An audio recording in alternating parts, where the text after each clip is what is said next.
Let us also give thanks for Jesus, because Jesus is the reason for this whole season. It's also the reason why we have hope that as we journey into the new year, it will not be in vain and that things will get better. This Christmas, I'm joining this unit in wishing Nigerians well.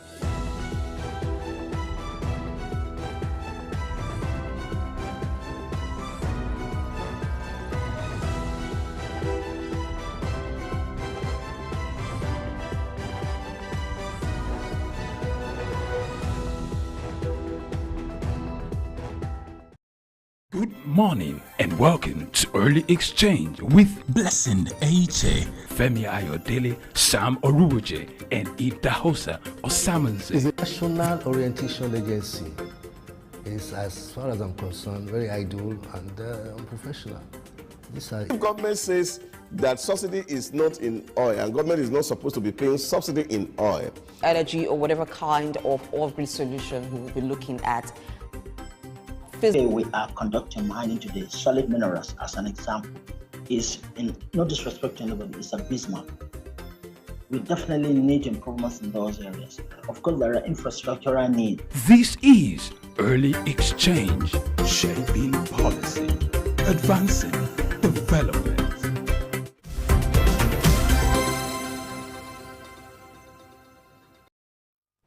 All right, it's another beautiful day, another great opportunity for us to look at issues related to business, finance, national development, and the economy. This is Early Exchange, and I am Femi Ayodele. Thank God it's Friday, so we always say. And interestingly, today is the final episode for this year. As you know that, Early Exchange is all about reviewing policy and, advancing development. Today, we'll be looking at the year 2023 in review. We're going to review some of our previous episodes on Early Exchange. It's for us to take a stock of what we've done this year and to also draw some lessons. Don't forget, it's your program. This implies that you become a part of the conversation. And the question I put to you is the year 2023. How has it been for you? You can go on our social media platform, on our YouTube page, to share your view on the year 2023, and for you to also share your feedback when it comes to this program, because like I said, it's the last episode for the year and it's going to be interesting. It's going to be a 3-hour drive, which means that you have to get set. If you have your coffee, if you have your tea, whatever is your preference, you need to get set. It's going to be a 3-hour drive. And we hope that you spend the next 3 hours with us will make your day worthwhile, will make you productive, and will make you remarkable and even historic, being the last episode of the year. All right, we'll kick off with news update, and that will happen shortly after this break. Stay with us. Let us also give thanks for Jesus, because Jesus is the reason for this whole season. It's also the reason why we have hope that as we journey into the new year, it will not be in vain and that things will get better. This Christmas, I'm joining this unit in wishing Nigerians wherever they are, saying to them, Merry Christmas. The church is wishing everybody a Merry Christmas, a happy and prosperous New Year. I wish everybody a Merry Christmas and Happy New Year in advance. I wish everybody in Nigeria Merry Christmas and Happy New Year in advance. God bless Nigeria. God bless everybody. Have a good Christmas. Have a Merry Christmas. I wish you all the best. My greetings go first to the President, His Excellency Bola Ahmed Tinubu, and his wife, Senator Remi Tinubu. As we celebrate Christmas, I want to greet the Lagos State Governor, Babajide Sanwo-Olu, the Oba of Lagos and his traditional chiefs, the Catholic Bishop of Lagos, Dr. Adewale Martins, and all Nigerians. I wish you all a very happy Christmas. Good morning and welcome to Early Exchange with Blessing Eche, Femi Ayodele, Sam Oruwoje, and Ida Hosa Osamanze. It's a national orientation agency. It's, as far as I'm concerned, very idle and unprofessional. Government says that subsidy is not in oil, and government is not supposed to be paying subsidy in oil. Energy or whatever kind of off-grid solution we will be looking at. Today we are conducting mining today. Solid minerals, as an example, is, in no disrespect to anybody, it's abysmal.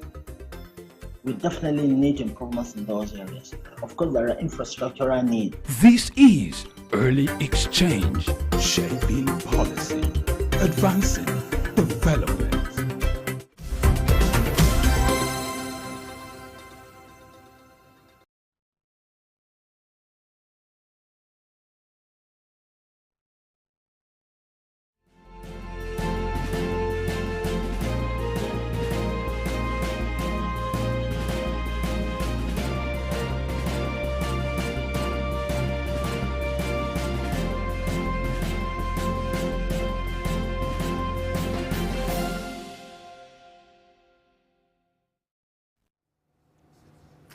Compliments of the season and a warm welcome to the Morning News Update on Souq News, your choice station for developmental news across the globe.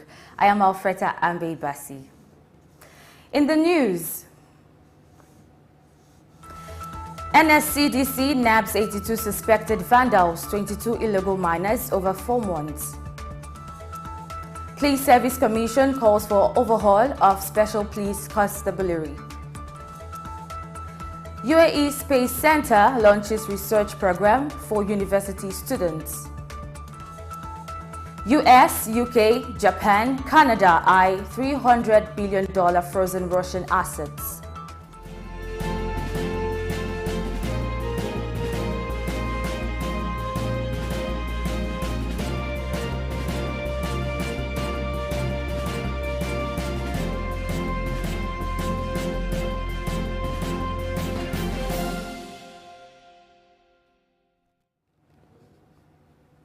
Remember to catch up with all our programs on our YouTube channel at Souq News and all our social media platforms. Now the news in full. The Nigeria Security and Civil Defense Corps, Federal Capital Territory Command, says it has apprehended 82 suspected vandals and 22 illegal miners over the past 4 months. NSCDC Commandant in FCT Olushola Odumosu disclosed the figures during an interview in Abuja, noting that 20 individuals were arrested for manhole cover theft and critical national assets infrastructural vandalism, with an additional 5 suspects detained in September for allegedly vandalizing electrical cables. Similarly, 14 individuals were held for vandalism of other public property and 2 were arrested for alleged television theft.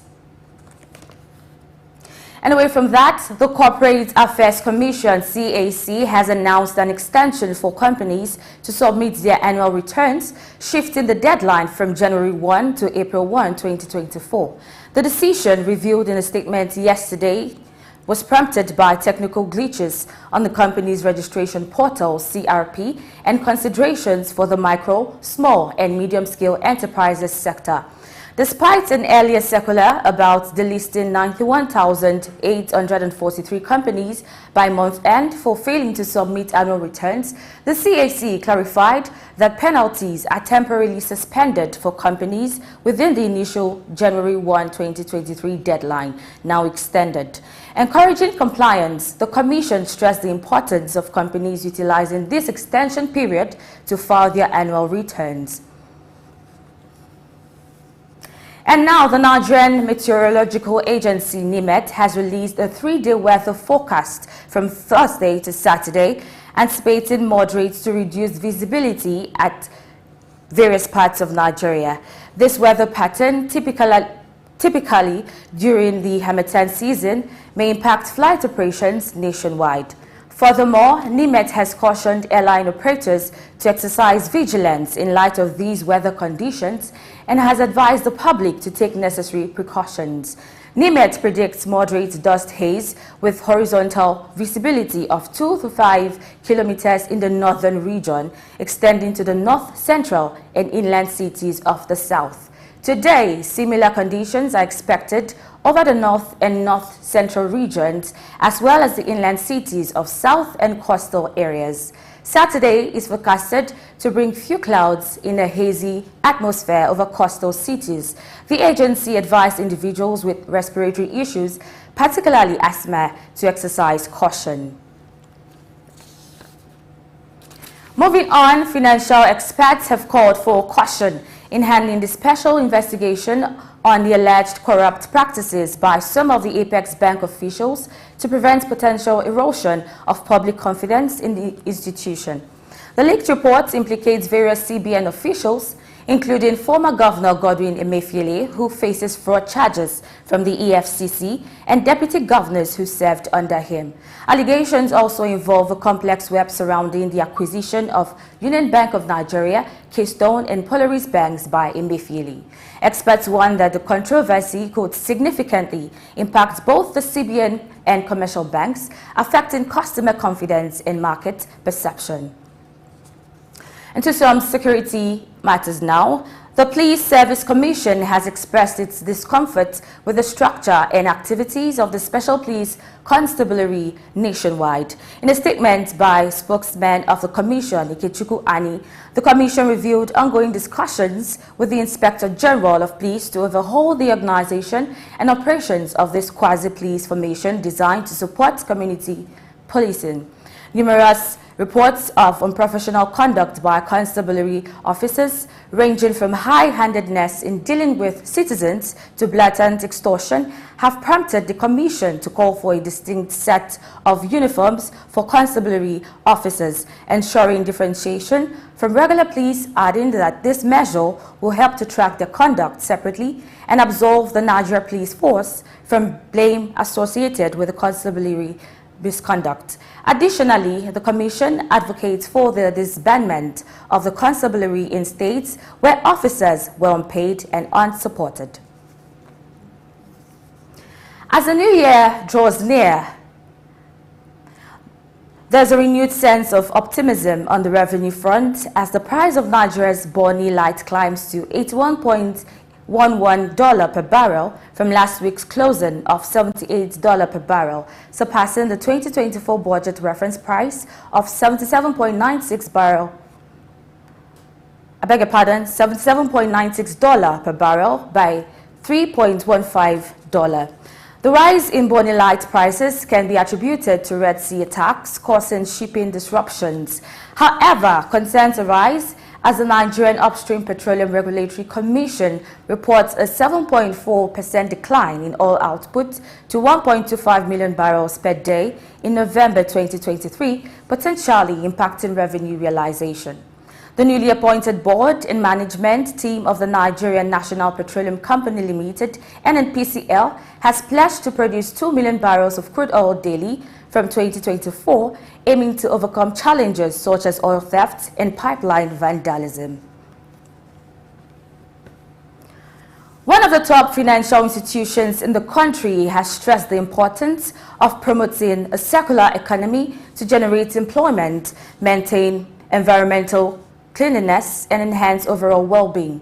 During a nationwide cleaning exercise initiated by the Bank of Alpha Beach, Lagos, the group head of renewable energy at the bank, Dele Fasemo, noted that the Sterling One Foundation is an initiative that conducts beach cleanups with a focus on fostering long-term community involvement in keeping the environment clean. Fasemo expressed urgency in tackling waste issues and cultivating a recycling culture for environmental protection, job creation, and collective responsibility in combating plastic pollution. And now the Nigerian Conservation Foundation has canvassed the protection of wetlands in order to have a clean and healthy environment in the city. In a statement in Lagos, the foundation explained that wetlands are dynamic ecosystem found all over the world that was saturated with water either permanently or seasonally. The foundation stressed that wetlands in Nigeria are valuable and viable as they contain a variety of reptiles among other animals. They also appealed to the Ministry of Environment and Water Resources to point out the danger inherent in destroying or degrading wetlands in our environment. We take a breather and return with more stories right after the break. Don't go anywhere.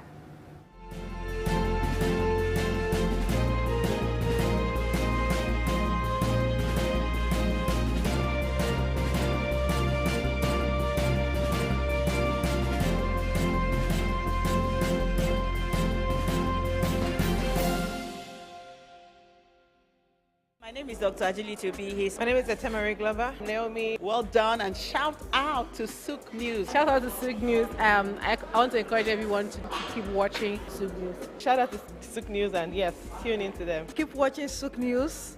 They are one in town. Hey, we're watching Souq News. Keep watching Souq News. Keep watching Souq News. Catch them on YouTube and all social media channels. Hey, my name is Frank Edowo, and I'm imploring you. No, forget that.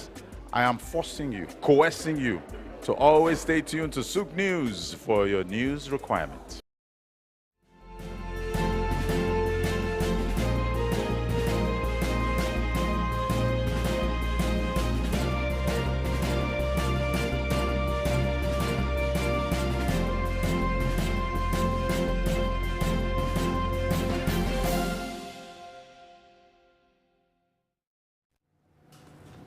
Welcome back, and you're still on the morning news updates right here on Souq News. In a bid to bolster the MSME sector in Nigeria, the Office of the Vice President, in collaboration with the Bank of Industry Nigeria, will kickstart the distribution of loans to MSMEs in January 2024. This was revealed in a press release issued yesterday by the Office of the Senior Special Assistant to the President on Job Creation and MSMEs. The financial injection, amounting to approximately 75 billion naira, will be extended to small businesses nationwide at a favorable interest rate of 9%. Operating under the efforts of the federal government and the Bank of Industry, established channels will be utilized to facilitate the loans, specifically targeting women and youth under the MSME landscape. The federal government has unveiled its plan to close the Lagos Island-bound carriageway of the Iyano-Oworoshoki-Adeniji-Adeli section of the 3rd Mainland Bridge for extensive repairs starting from 11 a.m. on Tuesday, January 9, 2024.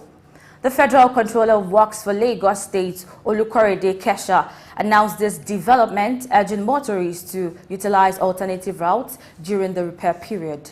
Emphasizing the need for effective restoration, Kesha added that the closure is part of the ongoing emergency repairs for the entire section of the bridge. The decision to embark on the comprehensive repairs, flagged off in October with an allocated budget of 21.07 billion naira, aims to address long-standing structural concerns and ensure the integrity of the 3rd Mainland Bridge for the next decade. And now away from Nigeria, we turn to the Middle East, where the UAE Space Center has initiated a new research program targeting university students known as the Space Science Research Program. The program is designed to engage Emirati undergraduates graduating in 2024 from science, technology, engineering, and mathematics fields and integrate students into the National Space Program. Taking place over 10 weeks, at the Mohammed bin Rashid Space Center, MBRSC, in Dubai, the initiative offers virtual or in-person sessions for students to conduct research in earth sciences, human health, in space, protein, and engineering. University students can register for the program until January 30, 2024, with the first sessions scheduled for the following summer. And still in the UAE, Dubai Police has unveiled its safety plan for New Year's Eve, deploying thousands of officers, implementing road closures ahead of the anticipated celebrations.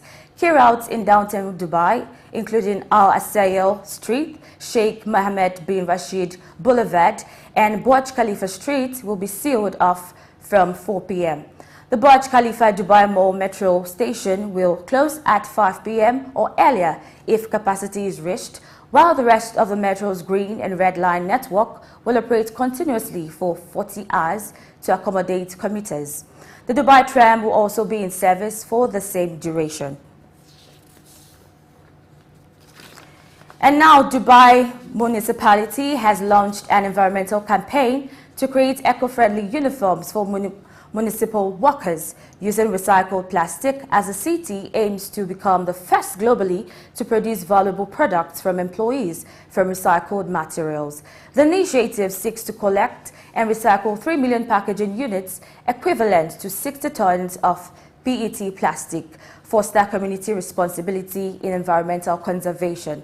The project will turn PET plastic, widely used in packaging beverages and food products, into sanitation worker uniforms through a partnership with the company Degrade.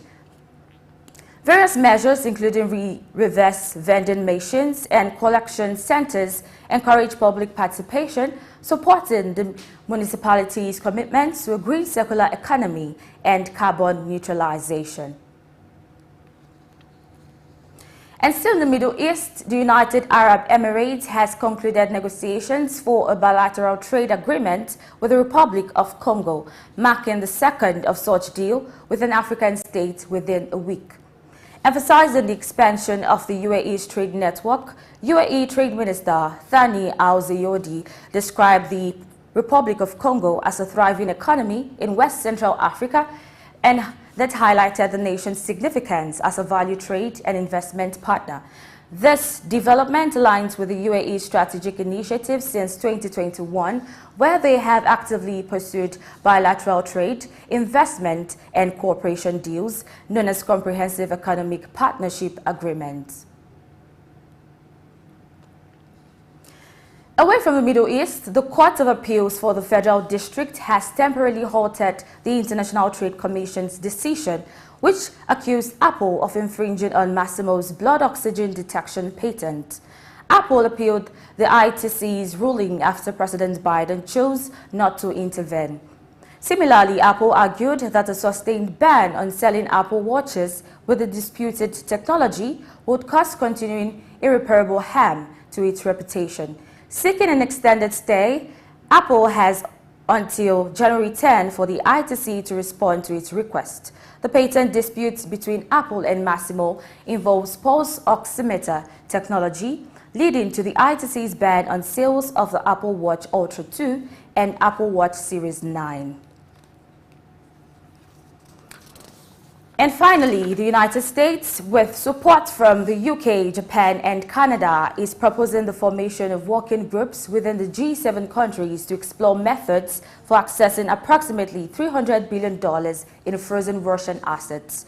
The idea is to initiate preparatory work so that various options can be prepared for G7 leaders to consider, with a potential meeting around February 24 in mind.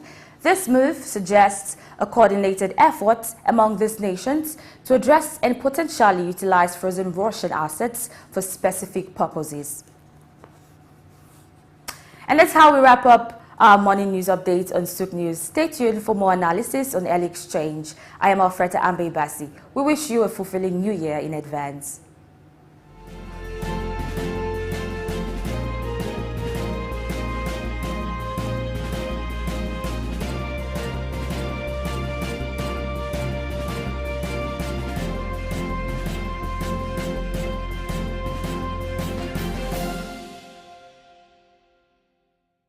My name is Dr. Ajili Tubi. My name is Etemari Glover. Naomi, well done, and shout out to Souq News. Shout out to Souq News. I want to encourage everyone to keep watching Souq News. Shout out to Souq News, and yes, tune into them. Keep watching Souq News. They are one in town. Hey, we're watching Souq News. Keep watching Souq News. Keep watching Souq News. Catch them on YouTube and all social media channels. Hey, my name is Frank Edowo, and I'm imploring you, no, forget that.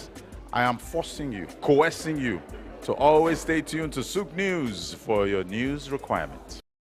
Let us also give thanks for Jesus, because Jesus is the reason for this whole season.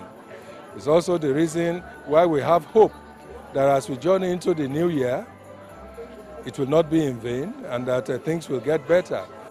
This Christmas, I'm joining this unit in wishing Nigerians, wherever they are, saying to them, Merry Christmas. The church is wishing everybody a Merry Christmas, a happy and prosperous New Year. I wish everybody a Merry Christmas and Happy New Year in advance. I wish everybody in Nigeria Merry Christmas and Happy New Year in advance. God bless Nigeria. God bless everybody. Have a good Christmas. Have a Merry Christmas. I wish you all the best. My greetings go first to the President, His Excellency Bola Ahmed Tinubu, and his wife, Senator Remi Tinubu. As we celebrate Christmas, I want to greet the Lagos State Governor, Babajide Sanwo-Olu, the Oba of Lagos, and his traditional chiefs, the Catholic Bishop of Lagos, Dr. Adewale Martins, and all Nigerians. I wish you all a very happy Christmas. Eko ni baje o, eku odun, eku yedun. My name is Dr. Agility Obi. My name is Etemere Glover. Naomi, well done, and shout out to Souq News. Shout out to Souq News. I want to encourage everyone to keep watching Souq News. Shout out to Souq News, and yes, tune into them. Keep watching Souq News. They are one in town. Hey, we're watching Souq News. Keep watching Souq News. Keep watching Souq News. Catch them on YouTube and all social media channels. Hey, my name is Frank Edowo, and I'm imploring you. No, forget that. I am forcing you, coercing you to always stay tuned to Souq News for your news requirements. Good morning and welcome to Early Exchange with Blessing H.A., Femi Ayodele, Sam Oruwoje, and Idahosa Osamanze. It's a national orientation agency. It's, as far as I'm concerned, very idle and unprofessional. If government says that subsidy is not in oil and government is not supposed to be paying subsidy in oil, energy or whatever kind of off-grid solution we will be looking at. Today we are conducting mining today. Solid minerals, as an example, is, in no disrespect to anybody, is abysmal. We definitely need improvements in those areas. Of course, there are infrastructural needs. This is Early Exchange, shaping policy, advancing development.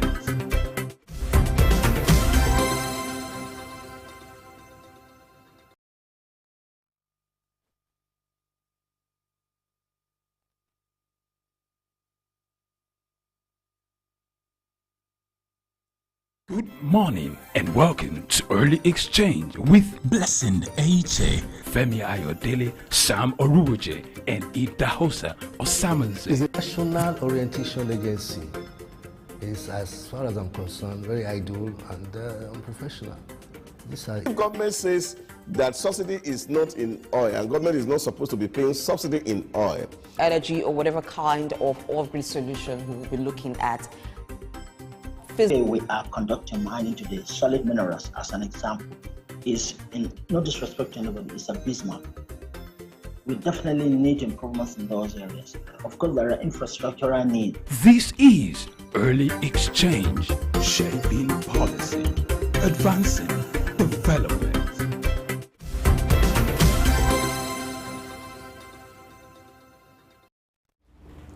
We must apologize for that mix-up. Now it's time for news analysis, which is the time we review the major headlines trending today. And you can count on us when it comes to being objective. Our team is up to the task. I'm not alone. Blessing is here. Blessing, good morning. Good morning, Femi. How are you today? I'm good. Happy Friday. Yeah, it's Friday. And you look Friday-ish. Yes, you know, we just have to look the day. Look younger. Oh. You know, the older you grow, the younger you should look. Look at Dr. Idahosa. No, it's ready for the gym, ready for some sporting activities. Who knows? It just might be on Sportsville today. Good morning. Good morning, Idahosa. Permit me to use the word. He looks takeaway. Oh, I will take him away. Interestingly, today is the final episode of LXD for this year. Blessing, how do you feel? It's been 365 days. It's been production, you know. It's been a long journey, but we're grateful that we're seeing the last episode, and it's going to be a highlight of Early Exchange. The year 2023. We've discussed very interesting issues here.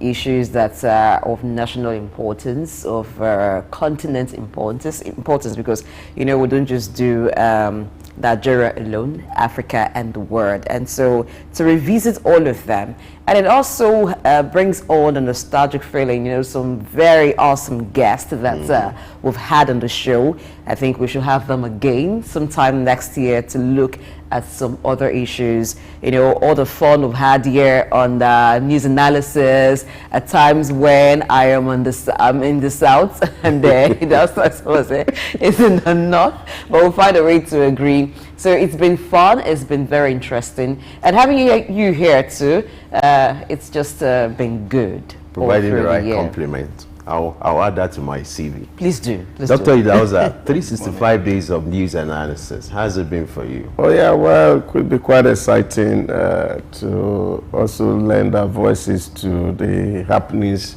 around the globe and also put in perspective to issues. Quite eventful, and looking forward to a very beautiful 2024 as things get to take shape. That's great. So let's do the last one for today, for the year, the news analysis. Hope you're ready. I'm here. Let's go now. All is right. All right, we'll start with the Corporate Affairs Commission, who has announced the extension for companies to submit their annual returns. You know, the practice is always between now and January for a company to file their annual returns. You know, the essence of that is for them to know that file their tax payment for the year, the financial positions of their company. And it's obligatory for every company who is registered with CAC, the Corporate Affairs Commission, to file their returns. But unfortunately, they've been unable to do that because of technical glitches on the website and on the portal. You know, it's been difficult, you know, to access the portal. And that's why CAC deems it fit to extend, you know, the deadline to April 1st rather than making it January 1st, which has been the practice. And you remember a few months ago that CAC also threatened to delist about 90,000 companies for not filing their annual returns if they don't meet up with the deadlines. But they have to relax as due to the recent development, which has to be the technical glitches that trail the access to the website. Let me start with Dr. Idahosa. How do you react to this kind of news? Well, I think it was very good news yesterday when CAC decided to have to give more grace to companies that are not been able to file in their annual return till April of next year. That's heartwarming for a lot of companies who are struggling to put their books together. And we also see that as we usually are in this part of the world, we want to always do things at the end of the whole life.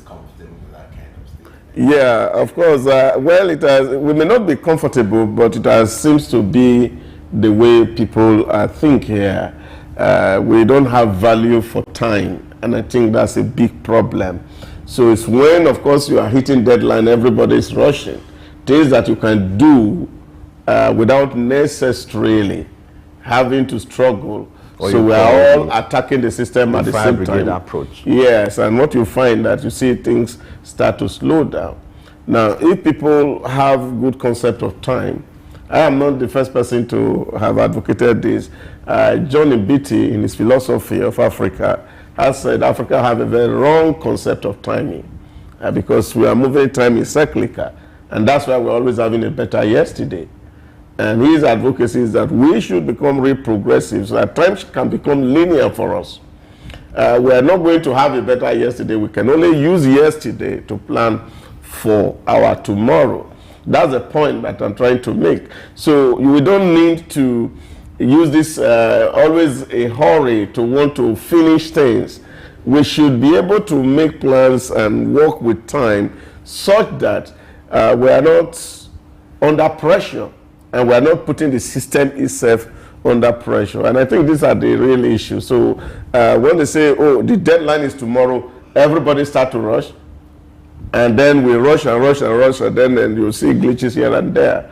So I hope that people are going to take advantage of this generosity of CAC and this window of 4 months that is open, that they will be able to put things together and then deliver on these things. And I think after April, some companies have to see the CAC wedge that sledgehammer upon them in terms of fines that may come on early filing, late filing of the annual return. But it's also good for small companies to also realize that filing annual return is always not about taxes. It's also about government really knowing the status of all businesses, because sometimes people don't understand the implication of tax.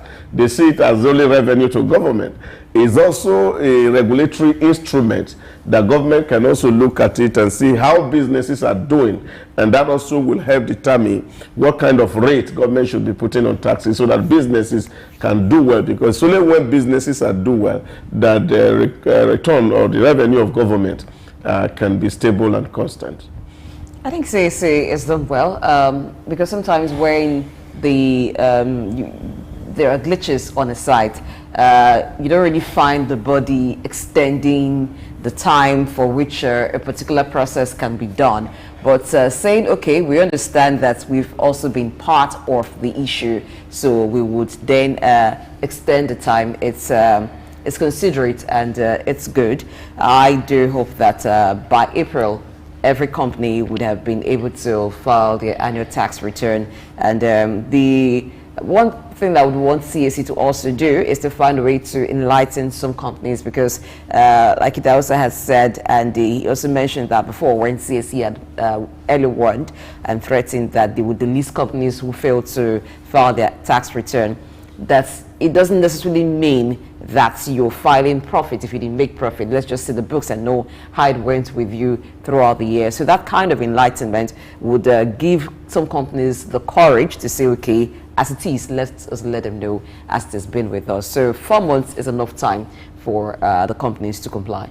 You know, our job is to ask questions. Will it be necessary for us to find out what could be responsible for this kind of technical glitches? You know, it happens, you know. But is it not looking like what we had during the election, where, you know, the election was supposed to take place and then certain things were supposed to be done via INEC portal, and then you're having the same extent? Could it be as a result of the congestion? Because around this period, you have more people trying to access the website.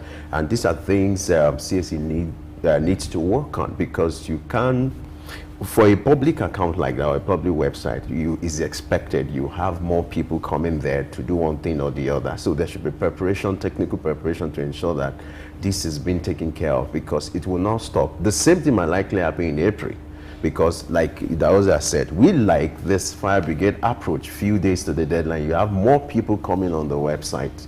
So is it that to look at what they can do at the back end and also find out what led to this, so that they can improve on that when it comes to the deadline being given in April? That's not only an issue for CAC, because you find that happen even in the banking sector. At times when online transactions peak, you find that you experience that glitch. So sometimes it's about the sites themselves, the maybe server not being able to withstand lots of pressure, too many demands, you know, at a particular time. But that too the companies can help. You have January up till April, so why wait till April to begin to do it? So if they start now, so it doesn't get result to a time where everybody's trying to access the site at the same time, but they too can also improve the server and expand its efficiency. Yeah, cool. But I think once there are too many people trying to access, no matter how strong your server is, of course, it will slow down definitely. And we also have not been able to actually establish a strong internet infrastructure in Nigeria. And I think Galaxy backbone that's actually providing this service for government agencies should also do well to also put good infrastructure on the ground that can actually help some of all these services. You see, because this is online, so everybody is accessing it. So if it were days where you need to go drop papers on the table, of course you may not have some of all these glitches. But the real issue is that if we plan our things very well, from beginning of the month of December, people should start to tidy up their books and then start to send in those information. Then, of course, you don't have too much pressure on the internet infrastructure, and then, of course, everybody will be able to upload.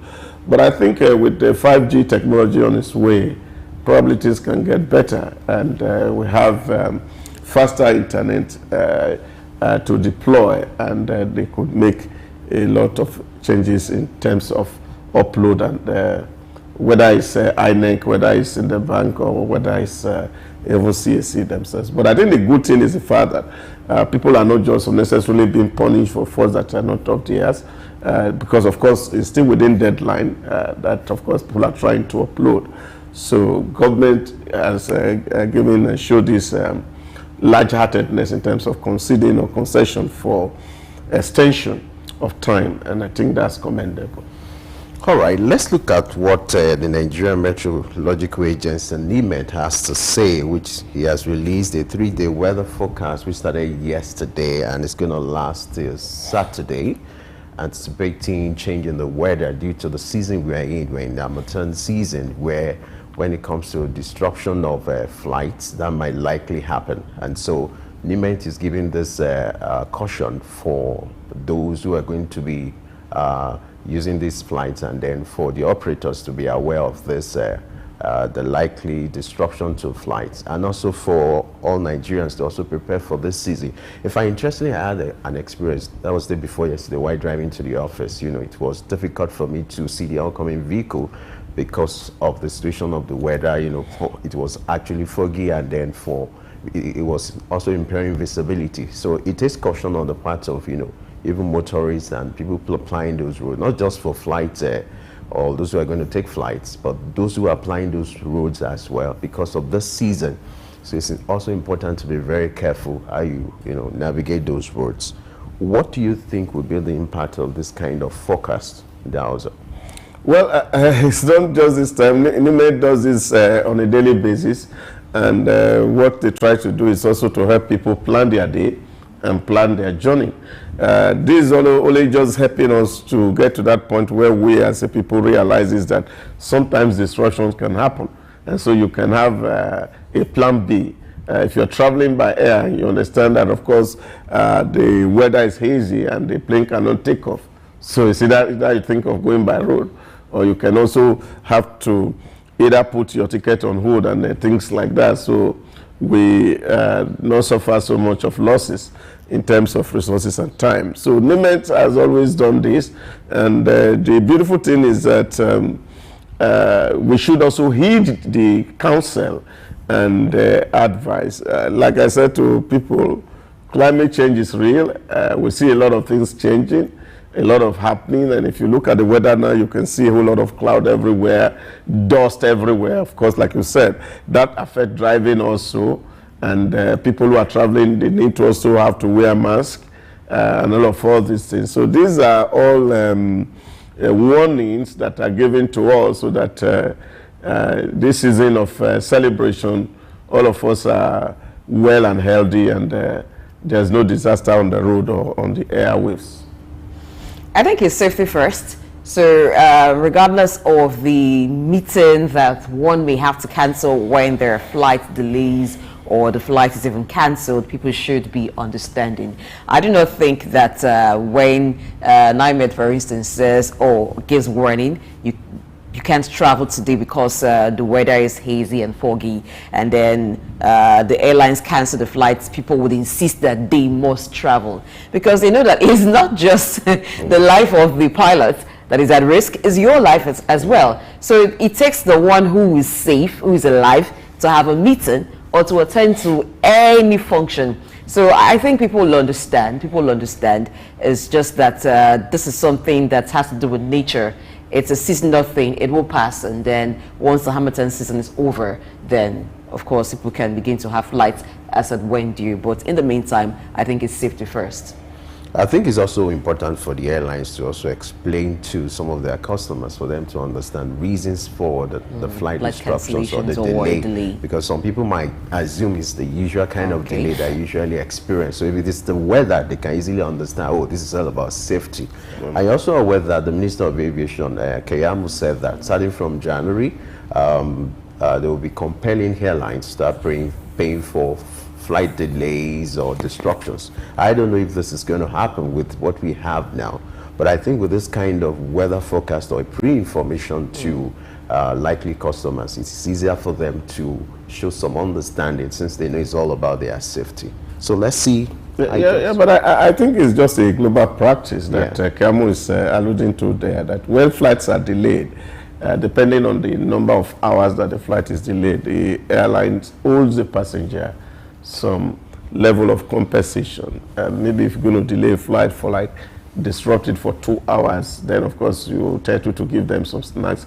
And if it's going to be a longer hour, especially for late flight, you have to provide accommodation for them and sometimes also provide them with food for comfort for the delay. So those are best practice globally, and I think our own country will not be exempted from those global practices.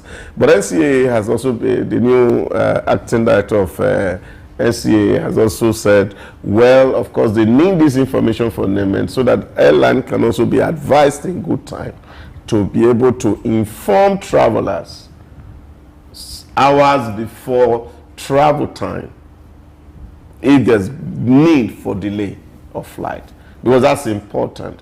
Because if you have to travel all the way from your location to the airport only to get to the airport, and now somebody is telling you the flight cannot move, that would not be right.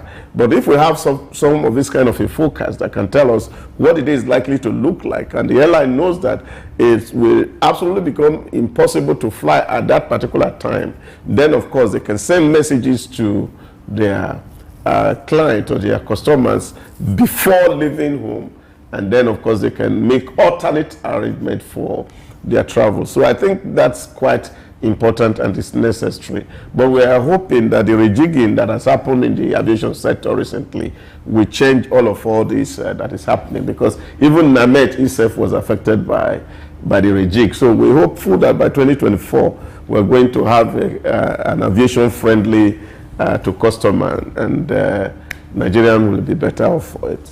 Well, regarding the issue of asking that or fining airlines who do not compensate the travelers for flight delays and well, I don't know if with the current situation with the airlines, if they can do that, or if they can provide accommodation or some form of compensation when flights are delayed. Maybe what they will begin to do is to send early messages regarding flight delays. But I don't know how much they can do. It's not about fining. It's not about fining. It's about airline taking responsibility, because we've taken for granted so many things in this country. When our colleague was coming from Kigali the other day, his flight was delayed for over almost 12 hours.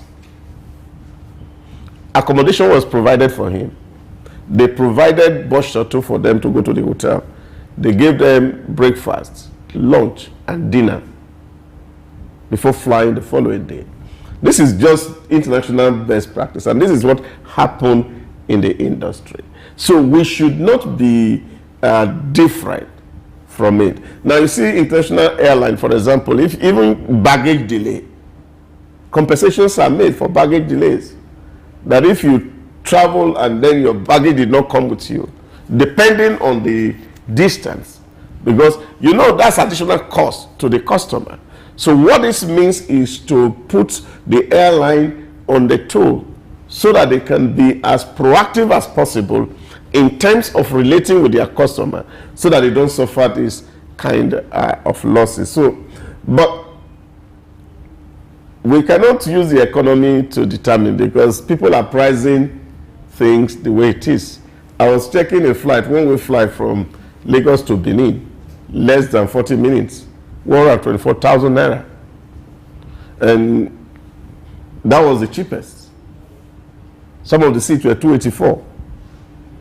So if airlines are charging money, and then you have to inconvenience somebody who is traveling, then of course compensating such a person should not become a problem.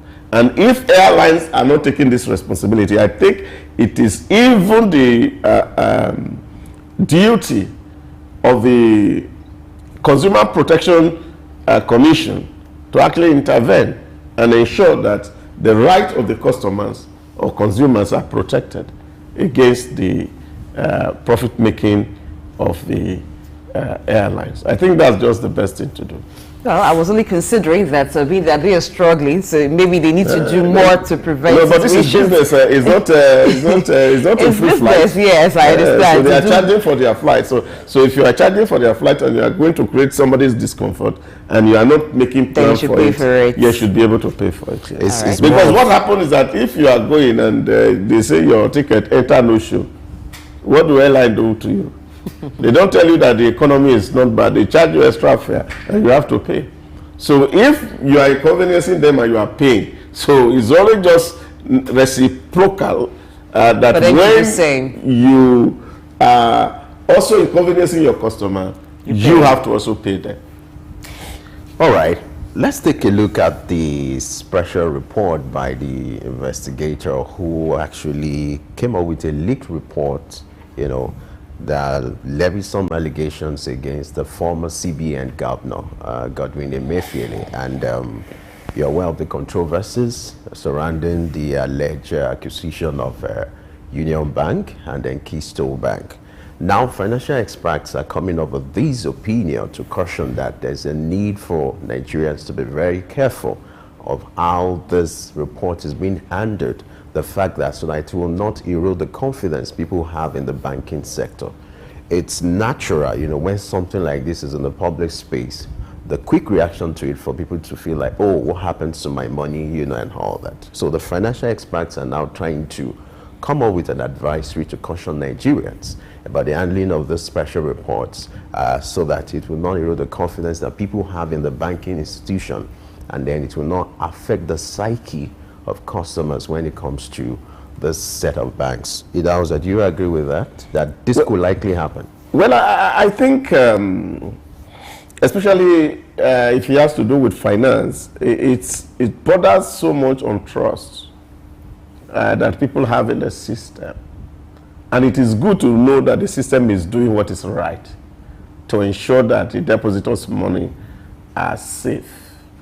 Yeah, why those investigations are going on, and I think the CBN consistently had issued releases to tell the customer that the investigation has nothing to do with the status or the stability of the financial institution.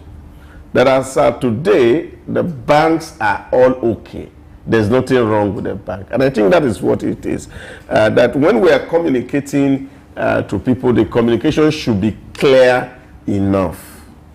The issue here, and of course, which had been raised by the leaked report, is the fact that, yes, due processes were breached.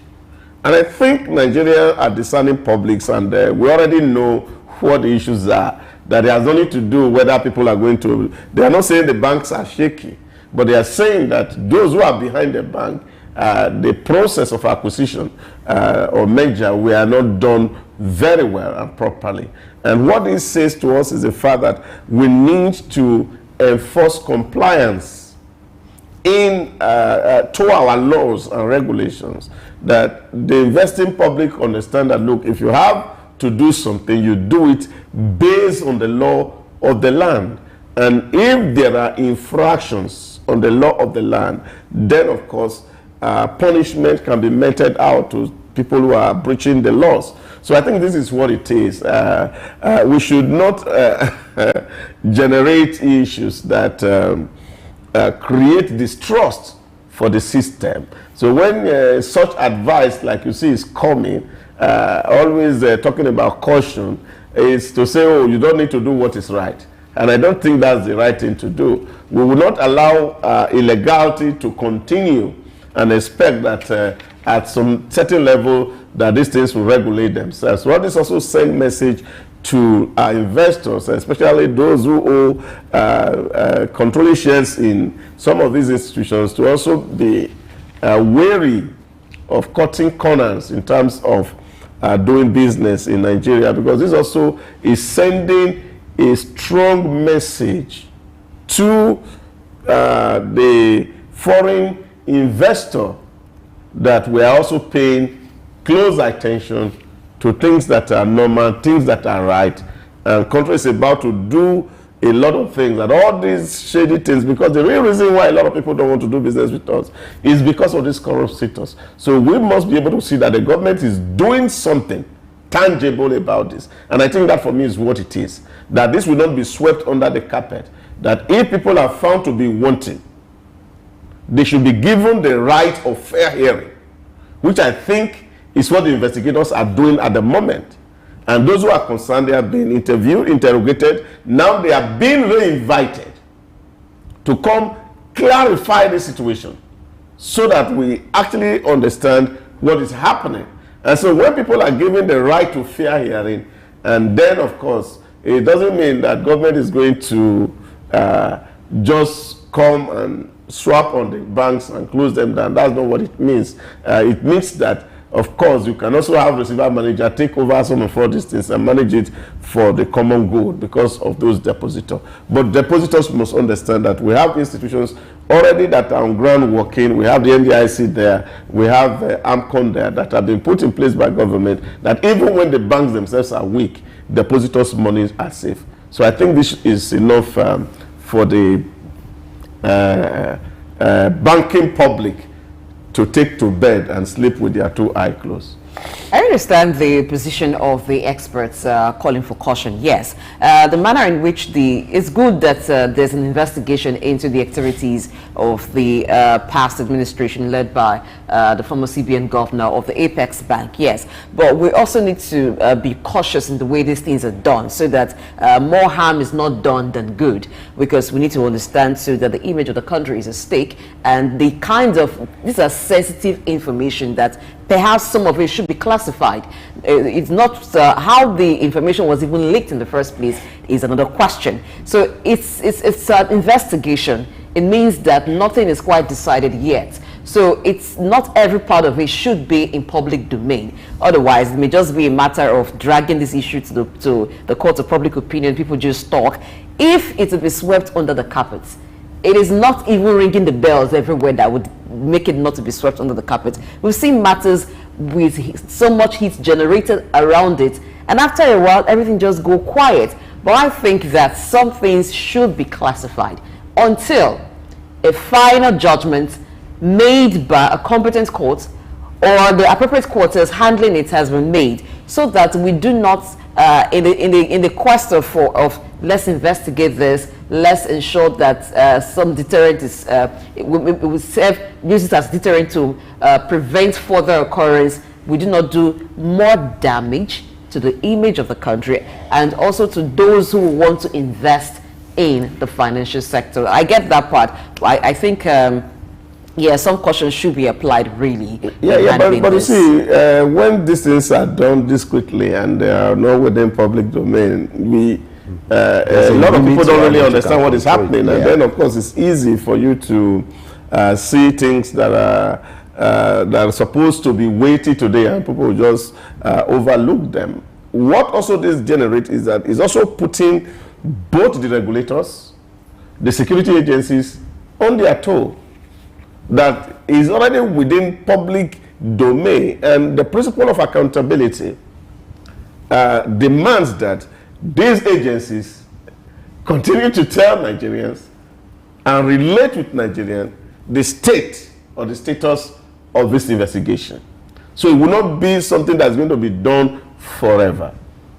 This is only building trust and confidence in the system. And I think we need to get to that level where the public can hold their citizens accountable. Look at the investigation that has been going on Donald Trump, on the Capitol Hill invasion. Yes, as the people are moving, you see the information on the public domain, even when they have not gone into court. And I don't think that has put down America. Rather, it has lent credibility to the system and to see that people are doing what they are supposed to do. And that for me is what it is. And I think when things are wrong, people should see it as wrong. Now, what will erode confidence of the international community or even the public is when, of course, that things that seems to be very obvious, that people are treating it with kids' glove. Nigerians want to see, because we all know that our biggest problem as a country is corruption. We all know. And we know that if corruption is taken out of the system, we will become better off. In short, the real reason there was a massive vote for APC in 2014 was the fact that they promised that they were going to kill this corruption that was threatening us. So, for me, Nigeria already know, but they want to see a government that is strong enough and responsible enough to take on these people head on. You can call them corporate cabals who are taking advantage of all the loopholes within the system to only enriching themselves to the detriment of the generality of the public. Now, this is what it is. So, Nigerians are watching and we're seeing and asking that people are taking action, that some certain things are happening, things we didn't know before. People are beginning to put eye here. And it also helps investigation so that if you hear something, you can also say something. You say something, you say something. Well, we hope that happens at the end of the day. Quickly, let's take a turn to the story. This is the BUI, which is the Bank of Industry and the Federal Government of Nigeria, are planning a single-digit loans for MSMEs to commence in January 2024, which will be a good news for the MSMEs, that's medium, small, and medium enterprises. So the loans will be totaling about 75 billion naira and will be given to small businesses across the country at an interest rate of 9%, a single-digit interest loan for SMEs. It also. Great news. Great news. And I think BUI recently has actually been doing very well. From the days of Quiton, a lot has changed. And BUI has been able to actually also attract a lot of investment from the outside. And it is heartwarming to know that there's a collaboration between the Office of the Vice President and BUI to see how to empower small and medium scale enterprises of a loan at interest rate of 9%. And if you look at the average around Africa, you'll see that this is quite good for SMEs if people can take advantage of it. But at least it's also good that they should also let us know, since it's January. January is just about a few days from here. So the modalities for the disbursement or applications for this loan, and then we understand that these things also, the principle of fairness, equity, justice, also follow the distribution, that this money is not just going to people who are not within a category, and who gets this loan are actually people who need it for business, not to marry more wife or acquire new car or new property.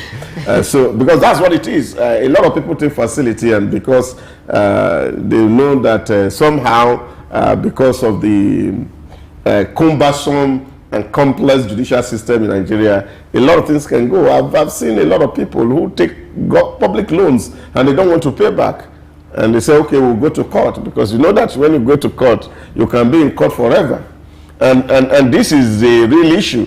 So we must make this very clear and transparent so that those who need it actually to do business, those with idea that want to do business should be able to take advantage of this opportunity and this window and increase the size of the economy, create wealth that will take a lot of Nigerians out of poverty.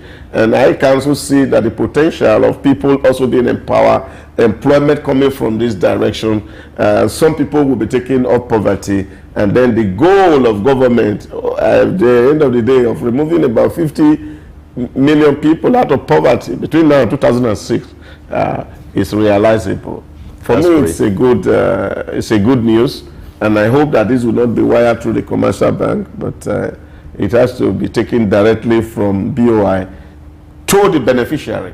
Because if you pass it through commercial bank puts their own interest and rate on top of it, so and they think that's supposed to be 9% double digit. So that's like 12%. Things that we could also look at. We need to wrap up now, unfortunately. Gentlemen of the press, permit me to use that word. I must thank you for your input. Dr. Idahosa, 365 days of news analysis. You deserve some accolades. and we must thank you for your That's time. why I'm taking him away. All thanks to God for the grace to be here and the privilege that the platform also have provided.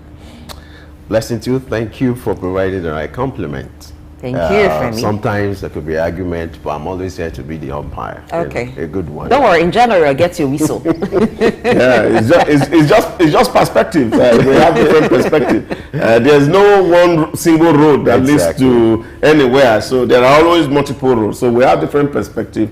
But I think the argument always comes from the conviction that each of us have about what we think is right or what we think is the way. All right, it's all about objectivity, and that's what we stand for as far as Early Exchange is concerned when it comes to our news analysis. We'll go on a short break now. When we return, we'll look at the highlights of some of our conversations over the year, what we've talked about, some of the high points for us, the highlights of our previous episodes of Early Exchange. And that will take place after this short break. Stay with us. My name is Dr. Rafiu Oladipo. My name is Baba Jalal Repega. I'm Reverend Julia Benite. I'm Godio Didi. My name is Professor Oladokun Sulaiman Olarawaju. Souq News is on the ground, loading. Very enlightening, very educative, and entertaining. Thank you to Souq News. So I'm happy that Souq TV has come into existence. I'm happy to be here in the Souq News. I want to encourage you to subscribe to the channel and keep watching news that makes sense. As Browning said, one's extension of one's reach should not exceed one's grasp, or what is heaven for. And I think Souq News is doing that. Africa needs a voice of truth, and Souq News has become one of them. And get ready, get ready, get ready. And keep watching. Keep watching Souq News. Keep watching Souq News. It's a place to be. Keep watching. My name is Dr. Ajili Tobi. My name is Etemari Glover. Naomi, well done, and shout out to Souq News. Shout out to Souq News. I want to encourage everyone to keep watching Souq News. Shout out to Souq News, and yes, tune into them. Keep watching Souq News. They are one in town. Hey, we're watching Souq News. Keep watching Souq News. Keep watching Souq News. Catch them on YouTube and all social media channels. Hey, my name is Frank Edowo, and I'm imploring you. No, forget that. I am forcing you, coercing you to always stay tuned to Souq News for your news requirements.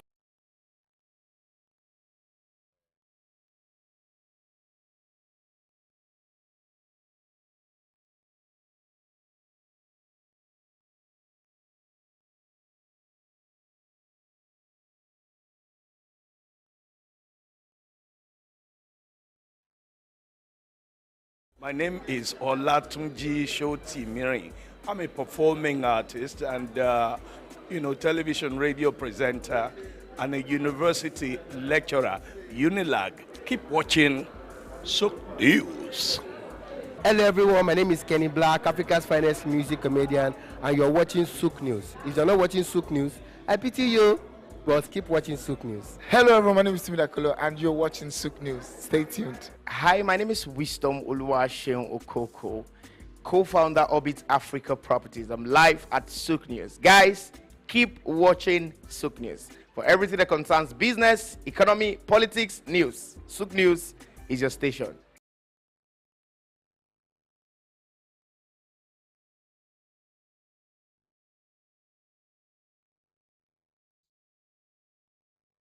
My name is Dr. Ajili Tobi. My name is Etemari Glover. Naomi, well done, and shout out to Souq News. Shout out to Souq News. I want to encourage everyone to keep watching Souq News. Shout out to Souq News, and yes, tune into them. Keep watching Souq News.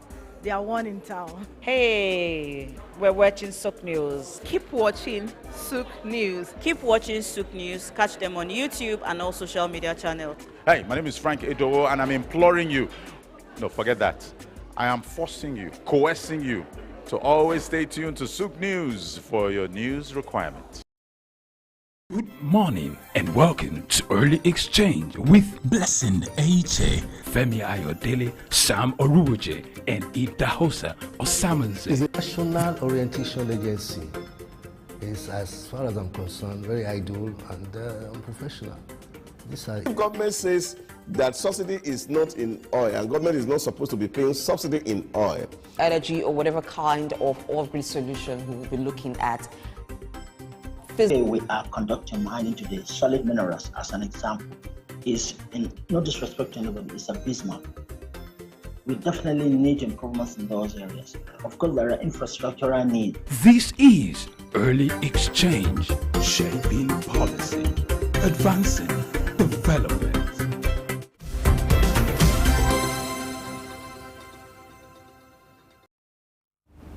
Glad to know you're still there with us. It's still at end of the year special on Early Exchange. Like you know, you were told earlier, we'll be looking at the year 2023 in retrospect for us to review some of our conversations over the year, some of the interesting highlights we've had with our guests. You know, don't also forget you can be part of this conversation for you to share your experience with us as far as the year 2023 is concerned. All you just have to do is to go on our social media platform, go on our YouTube platform to share your view so that you can be part of this conversation. I always say, let your voice be heard. For us, it's been a productive year. It's been a good time, and we want to review some of our previous episodes, some of the earlier conversations we've had on Early Exchange, some of the guests we've spoken with. At the point we had some personalities that we had conversation with, and we'll give you the privilege of watching them once again and also drawing some lessons. Lesson? Oh yes, and that's why we will be beginning with the conference that was held sometime in this year in Saudi Arabia, looking at emerging economies and new frontiers.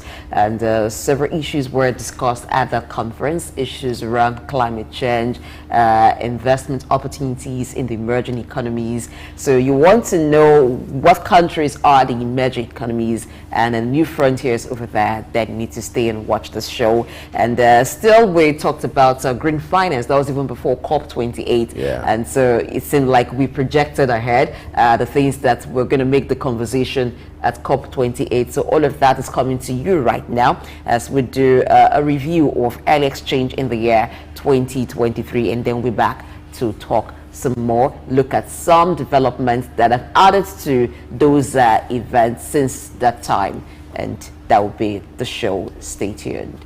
Good morning and welcome to Early Exchange with Blessing Ache, Femi Ayodele, Sam Oruoje, and Idahosa Osamanze. It's a national orientation agency. It's, as far as I'm concerned, very idle and unprofessional. If government says that subsidy is not in oil, and government is not supposed to be paying subsidy in oil. Energy or whatever kind of oil-grid solution we will be looking at. Today we are conducting mining today. Solid minerals, as an example, is, in no disrespect to anybody, is abysmal. We definitely need improvements in those areas. Of course, there are infrastructural needs. This is Early Exchange, shaping policy, advancing development.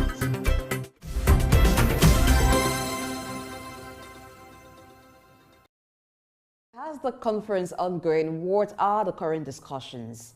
It's going very well, very animated, very stimulating. Just the final presentation, plenary presentation yesterday on the first day, on Monday, was a conversation between the CNN Africa correspondent and President Ruto of Kenya. And he was stressing the need for funding to help Kenya mitigate the effects of climate change. And basically his pitch was that you know, we're all in this together. We have this massive problem, global problem. We have the resources, you know, we have the physical resources to the commodities, as it were, to deal with the problem, but we don't have the financing. So he was asking the rest of the world to invest in green energy to help Kenya economically, and of course, from his perspective, to help mitigate the effects of climate change. We'll have to see whether that was an effective presentation or not. But it just emphasizes the fact that, as you were suggesting in your introduction, we have senior heads of state. We have discussions on the most pressing issues. And as always for investors, it's a matter of calibrating, you know, where best to put their money. Many of them, I think, would like, on a personal level, to invest in all kinds of areas and markets, some of the new frontiers, some of the emerging markets, etc. But of course, it's a question of how much risk they're willing to tolerate. But I think it's interesting, it's fortuitous, perversely perhaps, for new frontier and emerging markets like Nigeria and like Kenya, in that the Western economic system and many of the specific Western economies are not as attractive as they were for all kinds of reasons. And therefore, they're greater risk to investing in the West, in America particularly. And as investors move out of America, move out of the West, they have to put their money somewhere. And therefore, although these emerging markets and these new frontier markets are still comparatively high risk, relative to the Western markets, that gap, that risk gap, isn't as great, I would suggest, as it was. And so I think that's a most accidental opportunity for emerging and frontier markets to make a strong and hopefully effective pitch, the kind of pitch that is being made here in Riyadh. All right, proud to, the kickoff of this conference, and even now there are broad concerns over security or escalating crisis in the Middle East, looking at the ongoing conflict between Israel and Hamas. Talk to us if this has affected the participation of some investors or the attendance, or what might likely be the impact of this even after now. Right. It's very interesting you raised that question, because there was a press conference by the president of the World Bank, and then, of course, as I mentioned, President Ruto's conversation with CNN. And in both cases, there was only time for one question from the press, and in both cases, the only question offered was a question about the Middle East and how it was affecting their particular portfolios. And so it is a very pressing concern. I mean, I've been talking with the organizers here, and they all said that they took a large intake of breath when, of course, the tragic situation began to unfold when Hamas attacked Israel recently. And they didn't know what would happen in terms of the conference, and obviously naturally feared that the timing was very poor. But I can report that the conference has survived, in fact, arguably thrived. There have been some individual speakers and delegates who, because of business pressures, in the sense of having to spend time focusing more on Middle East matters, whether they be political or whether they be investment finance based, have not been able to be here. But it's a very small number. Everyone has come. They've continued to actually draw in since the Israel-Hamas-Gaza sort of tragedy unfolded. In the interim, they've continued to attract new and additional delegates. So the conference has not suffered at all. So that's sort of the numbers element of it. But in terms of the discussions and what is being said and what is being done, at the conference, it's just like everywhere else. I mean, whether I've been recently in North America or Europe, North Africa, it's front of mind for everyone. It's what everyone wants to talk about, whether they are directly involved in some way in terms of business or politics, media or not. It's just of great importance to everyone. And so I wouldn't say it's the elephant in the room. It's just something that everyone is aware of. And so privately and publicly, it is part of the discussion in terms of, obviously here, it's principally about the financial, business, economic impact, which the short answer is, of course, no one knows. And all people can do is look at economic and political history in the modern era and to try to draw lessons as to what's more or less likely to happen. But because it's an evolving real-time situation here in the Middle East, it of course is very hard to figure out what the next steps, what the next moves on the chessboard are going to be, and who eventually will be the winner, and what the knock-on ripples on the pond will be, what the negative and positive externalities, if there are any positive ones, will be economically. But it's something that it's one of those interjections or interventions that a major conference like this always has to be prepared to take on, which they have, and I think they've done as good a job as one could have hoped. All right, you talked about investment around climate change and climate-friendly investment. Now, from what you've seen, with pitches been made by different financiers and even the participants, heads of state, CEOs, and other people who were there at the conference, does it look like Africa is well positioned to take advantage of investment opportunities in renewable energy?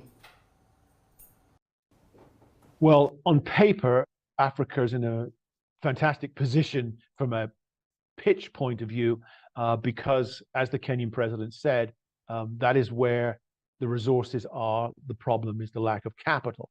And of course, the investment community, whether it's Asian or Western, to use two examples, there is a tremendous amount of personal interest in that particular issue. There's that emotional momentum behind some of these investment decisions or would-be decisions, and of course there is the potential for profit making, while the investors believe they're doing good through their investments.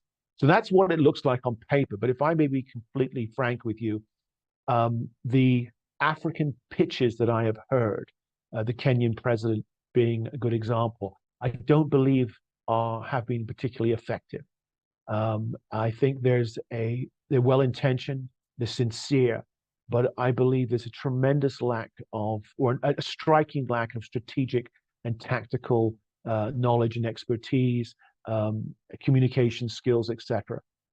So it's all there for Africa to tell a very good, strong, effective story, to pull in significant green energy and blue economy investment from the outside world. But it has to be done well and effectively. And as I discussed with you yesterday, it's not simply a matter of do you do a good job pitching for investment, but it's not happening. Your pitch doesn't happen in a vacuum. The Kenyan pitch, the pitch from any of the other African countries isn't occurring in a vacuum. It's occurring simultaneous to other African countries also pitching. So although, as the Kenyan president said, we're all in this together in terms of the presumed problem, we're not all in it together in terms of where that money goes. The money goes country by country. And so Kenya and others really need to up their game, in my opinion, in terms of effective pitching. And I mean, I can't speak to whether they will succeed or not. I'm not privy to that information yet, even if it's, if those decisions have been made, which they may well not have. But I suspect from what I observed and witnessed yesterday, and what I'm hearing privately since, is that Kenya and others, they really need some serious help if they're going to more effectively make the case that they are not the case that they need help, but the case that they should be the recipients of assistance in terms of direct financial investment. This is Early Exchange, shaping policy, advancing development.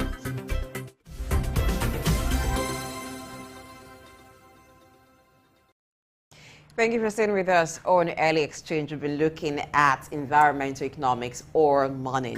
And this time around, we turn to green finance and sustainable investment. Now, that's an umbrella term for financial products and services that supports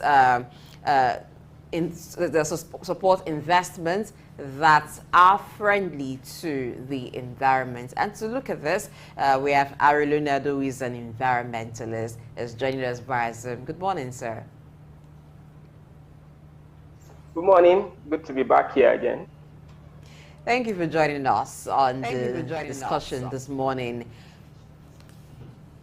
So looking at green finance, what are the kind of green finance investments that will be more suitable for Nigeria? Let me take it this way.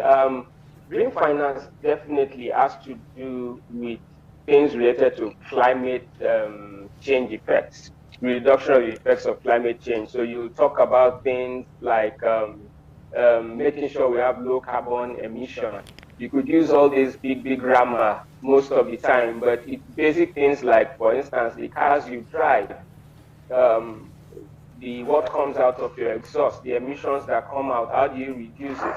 The fridges, the ACs you use in your house, how do you use the ones that, how do you discard the ones that give out a lot of carbon and start using the ones that don't, which involves a lot of technology. Now, to do this kind of things, for instance, if I am already using something that emits a lot of carbon, and you come and tell me to stop using it, and I don't have the money to replace that car or replace that AC or replace something there, what do you think I would do?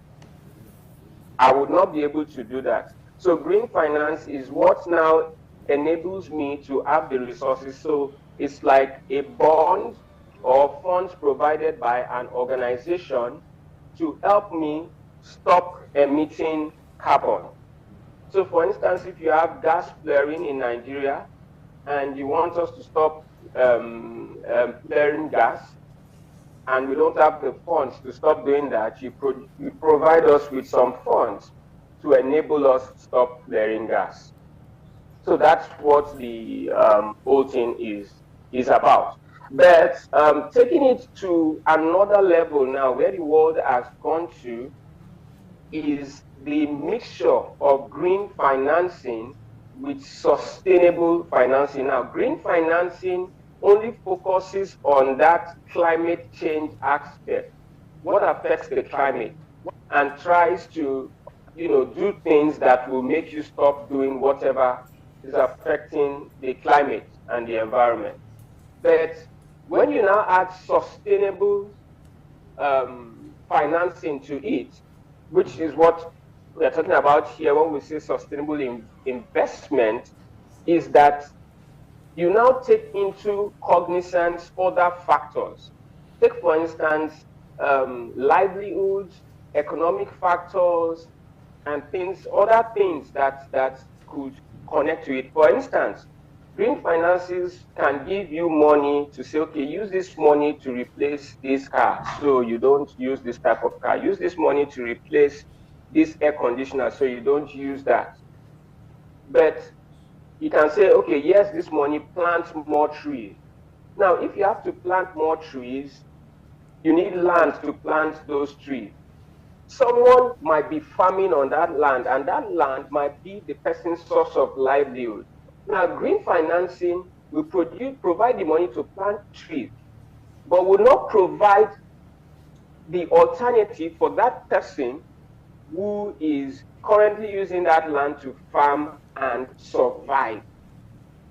So, but the sustainable part of it is the part that takes care of that aspect. So it's a combination of both, that a country like Nigeria, where we have a lot of people, struggling to survive, needs not just the direct green financing that finances those green projects. And we could talk about that as the show goes on. But the real thing that works for us is where you take into cognizance what happens in the land, the economic issues that happen, the livelihoods of the people, as well as that thing you're trying to, the low carbon emission that you're trying to reduce. And then you also look at the sustainable use of these resources. How can you use these resources sustainably to affect economic growth? So that combination of the green financing and sustainable financing is what gives you that, and that is what Nigeria needs right now. All right. The federal government issued the first green bonds in Nigeria. That was in 2017, about 10.6 billion naira worth of that. Now, talk to us if this has justified the intended purpose, this investment over the years. That's not just the only investment, but that's just the first, which happened in 2017. And you can agree with me that over the years, investment have been made in billions. But the question is, has this investment justified the purpose intended? No, it has not. the truth is, let's first of all applaud the administration that did that. That was the first of any African country. You see, a lot of times we look about negative things about Nigeria and we don't look at the other positive things that happen in the country. Now, that was the first of any African country. Not just that, that was the most ambitious, even worldwide, for you to start such a project and release that 10 point something billion. And I think in 2019, another, how much is it? About 15 billion was released in 2019. Now, we have not gotten any feedback from the government to show us the effects of this thing. And from the small knowledge I have, I've not gone to really find out. I know an organization released a report once, Premium Times released one investigative report once, but I don't know what follow-up has been done about it. But one thing I got from it was that the focus of that bond was mainly on planting trees. Maybe that was the first phase. I don't know what else, they need to do. Who that was given to, the bond was given to, I don't know. And it's supposed to be something like a debt relief kind of thing, So it was focused on planting trees. The execution was poor. There were some squabbles in some villages, just like what I talked about, where land was taken away from some people to plant trees. And the owners came and revolted, and that ended that project. They stopped the project because the process was not properly done. Like I said, if you're taking this land to plant trees and the people are dependent on the land, what else are you doing? So we have always said that the problem we have here is execution. And that has been the problem. There's no monitoring and evaluation, no tracking the process. Or we just come, we announce that, oh, this has been given. And the media takes it that, oh, government plans to do this, government does this. But after it's done, who follows up? Nobody does that. And that is the challenge we have. Now, some of the things you require to make this thing work is you have to look at what kind of resources do you have? What labor do you have? Which Nigeria has. We have the land resources, we have alternative resources, energy, and other things we could do. We have the labor, we have the people. Capital to do the project. Now, if Nigeria could release that amount, which worldwide was regarded as one of the most ambitious worldwide, to start with that kind of huge amount for that, that means we have the ability to source the capital. Then entrepreneurship. We all know Nigerians are one of the most enterprising people worldwide. We succeed anywhere. So if you properly plan this project and you're able to give people funds to do things, they will do it and make good use of it in Nigeria. We've been doing that.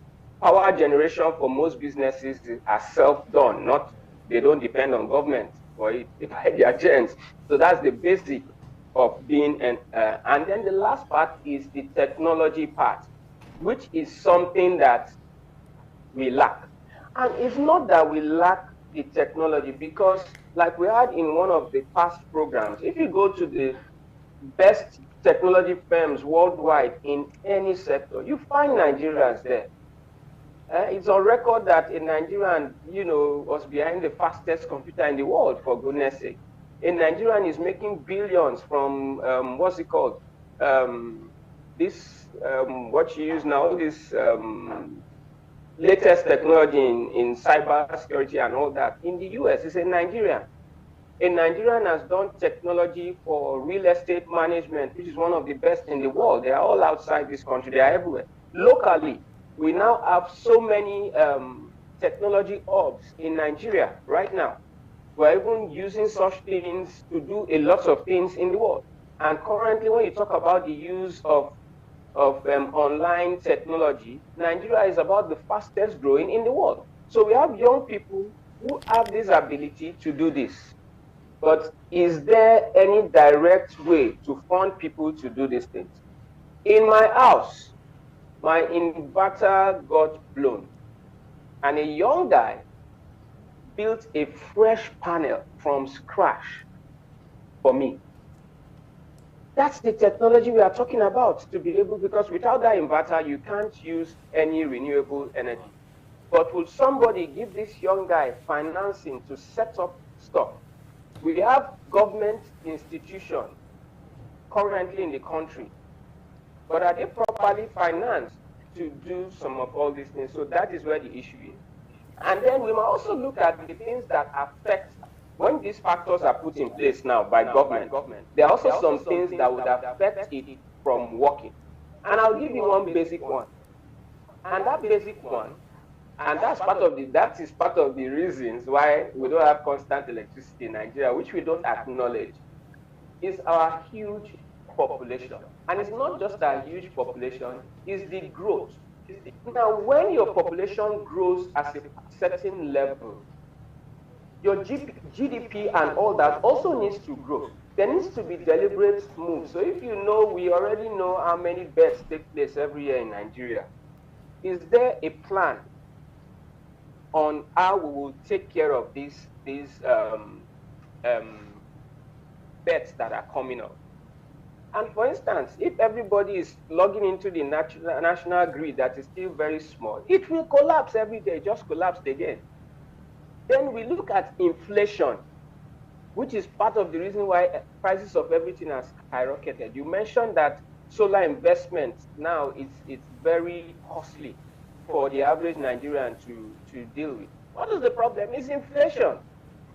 Then we talk about foreign direct investment, which the current government now is trying to lure people to come in. We've had past governments who have done that. Even the Obasanjo regime was able to bring in a lot of foreign investment. The Goodluck regime did it.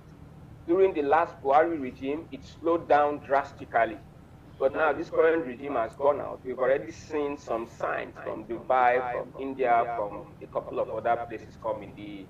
In the US now, they are doing the same thing. And we hope that when this comes in, it will be able to help. But locally, there are some local things that can also affect it. Now, if you have low public-private partnerships from even the local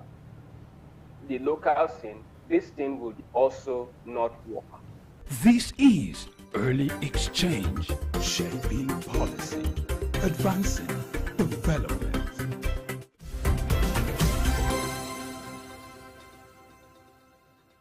My name is Dr. Agility Obi. My name is Etemere Glover. Naomi, well done, and shout out to Souq News. Shout out to Souq News. I want to encourage everyone to keep watching Souq News. Shout out to Souq News, and yes, tune into them. Keep watching Souq News. They are one in town. Hey, we're watching Souq News. Keep watching Souq News. Keep watching Souq News. Catch them on YouTube and all social media channels. Hey, my name is Frank Edowo, and I'm imploring you, no, forget that. I am forcing you, coercing you to always stay tuned to Souq News for your news requirements. Good morning and welcome to Early Exchange with Blessing H.A., Femi Ayodele, Sam Oruoje, and Idahosa Osamanze. It's a national orientation agency. It's, as far as I'm concerned, very idle and unprofessional. If government says that subsidy is not in oil and government is not supposed to be paying subsidy in oil, energy or whatever kind of oil-grid solution we will be looking at. Today we are conducting mining today. Solid minerals, as an example, is, in no disrespect to anybody, it's abysmal. We definitely need improvements in those areas. Of course, there are infrastructural needs. This is Early Exchange, shaping policy, advancing development.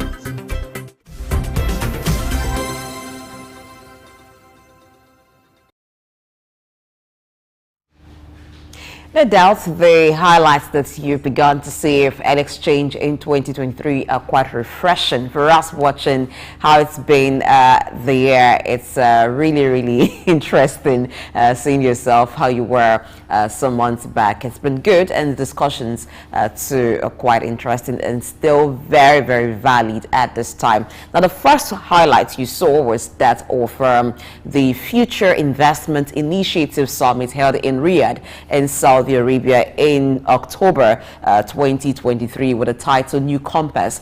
The focus was on emerging markets and new frontiers, and that was a conference where you had about 6,000 delegates, CEOs, world leaders, finance powerhouses, all present at that summit to look at the new opportunities and challenges of emerging markets. And we have Sam Oruoje, who is Director, Research Policy and Development, Souq News, to look at that with us. Good morning, welcome to the show. This happens to be the last edition of L Exchange in the year 2023, and it so happens that on this day, we're taking a walk into the past so we can look at the future, and that's why we're doing the highlights of 2023 today.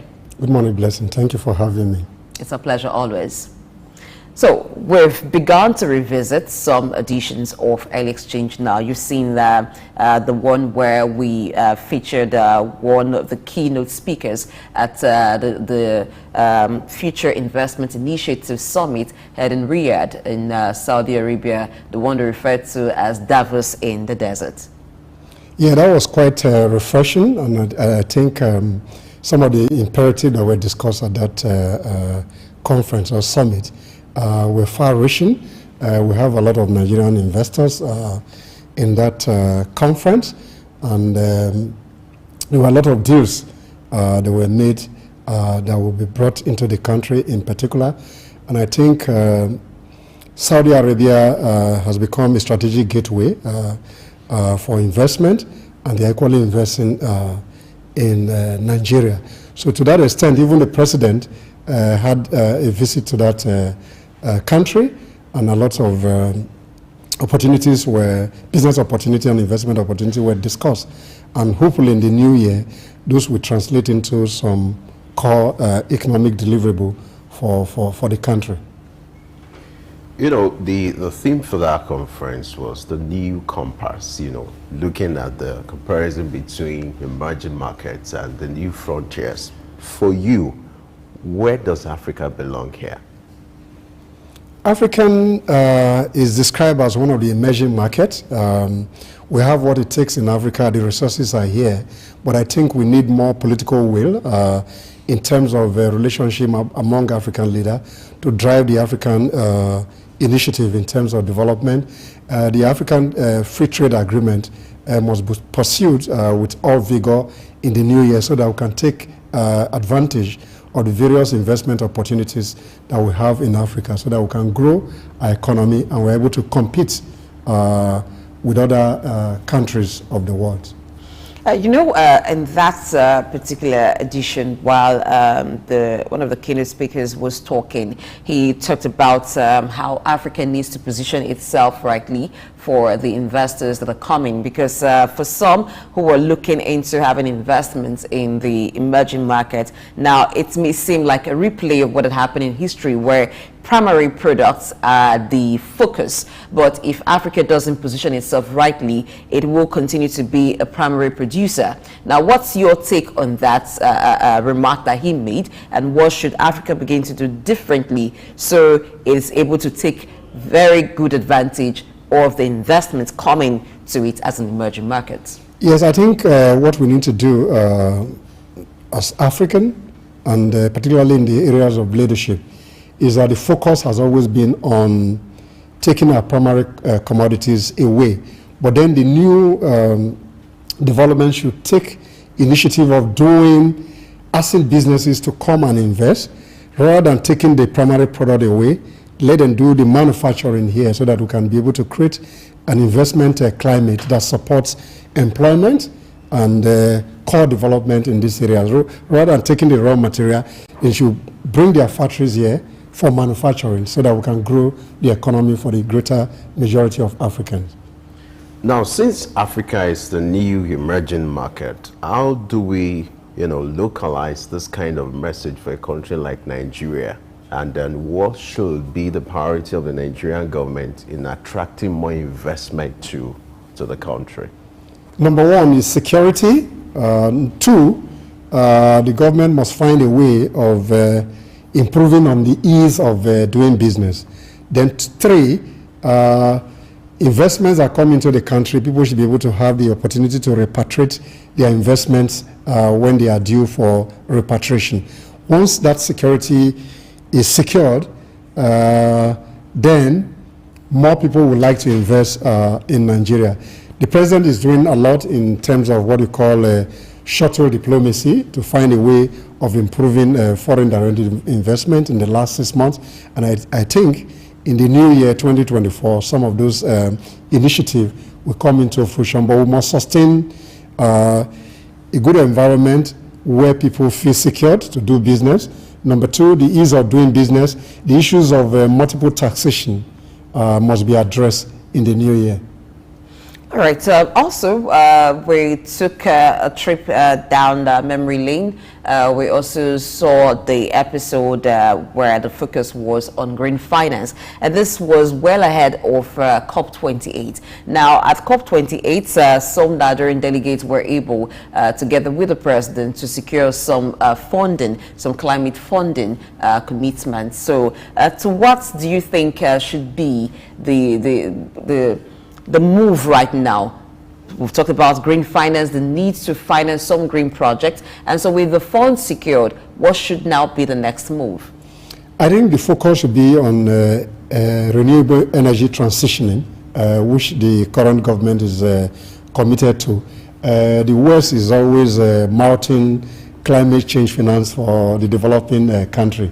But then back home here, we should see how we can use those regulatory framework to support the green initiative and don't depend on the West for funding. Though we're able to attract some little funding from the last climate change conference that took place in Dubai.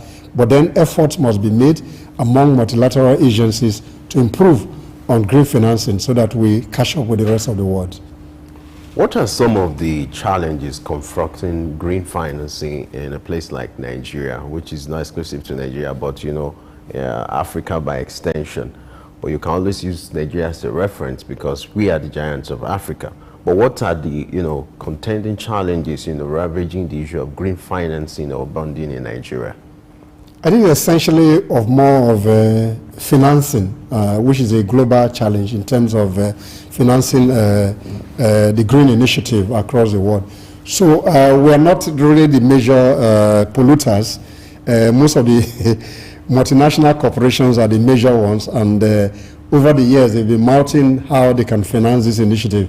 So back home, what the government can do is that we have various regulatory policy framework that have been put in place. So the implementation of those framework will help to speed up the transition to renewable energy in particular.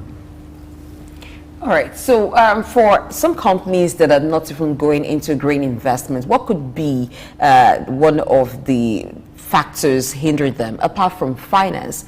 Could it also be profitability? No, I think in terms of social responsibility, the government needs to provide some green incentive initiative that will help some of those companies that are not really committed based on the financing options that are currently available, so that it becomes a win-win situation between the public sector and the private sector. Since you identified the issue of financing as one of the greatest challenges, will it be necessary to have specialized banks, taking care of this issue of green financing? For instance, you have mortgage banks taking care of the issue of mortgaging. Will it be necessary to have specialized banks to take care of this green financing, unlike what we have now, where some commercial banks just see as an option or part of their banking schemes to have a specialized bank to take care of this in Nigeria or in Africa as well? I think we have the African Development Bank. They have a department that deals with climate change issues, that has a African continental level. At the Nigerian level, you have a development bank. I think they should improve on the desk of the sections that deals with climate financing, so that we're able to attract adequate financing to take care of the green initiative that have been initiated by most African countries between 2024 and 2030. All right, thank you very much, Sam Oruji. We're not done, but since this is a show for highlights, we will be looking at some other editions of the show where SMEs, small, medium enterprises, were discussed, and also business taxation. You can't talk about the SMEs without business taxation. So let's enjoy this, and we'll be back.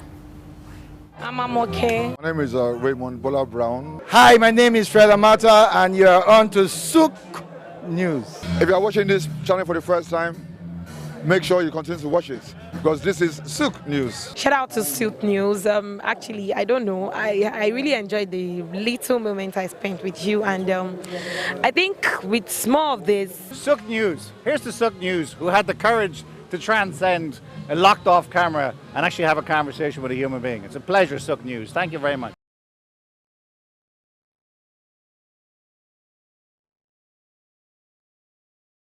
Good morning and welcome to Early Exchange with Blessing H.A., Femi Ayodele, Sam Oruwoje, and Idahosa Osamanze. It's a national orientation agency. It's, as far as I'm concerned, very idle and unprofessional. If government says that subsidy is not in oil, and government is not supposed to be paying subsidy in oil, energy or whatever kind of off-grid solution we will be looking at. Today we are conducting mining today. Solid minerals, as an example, is, in no disrespect to anybody, it's abysmal. We definitely need improvements in those areas. Of course, there are infrastructural needs. This is Early Exchange, shaping policy, advancing development.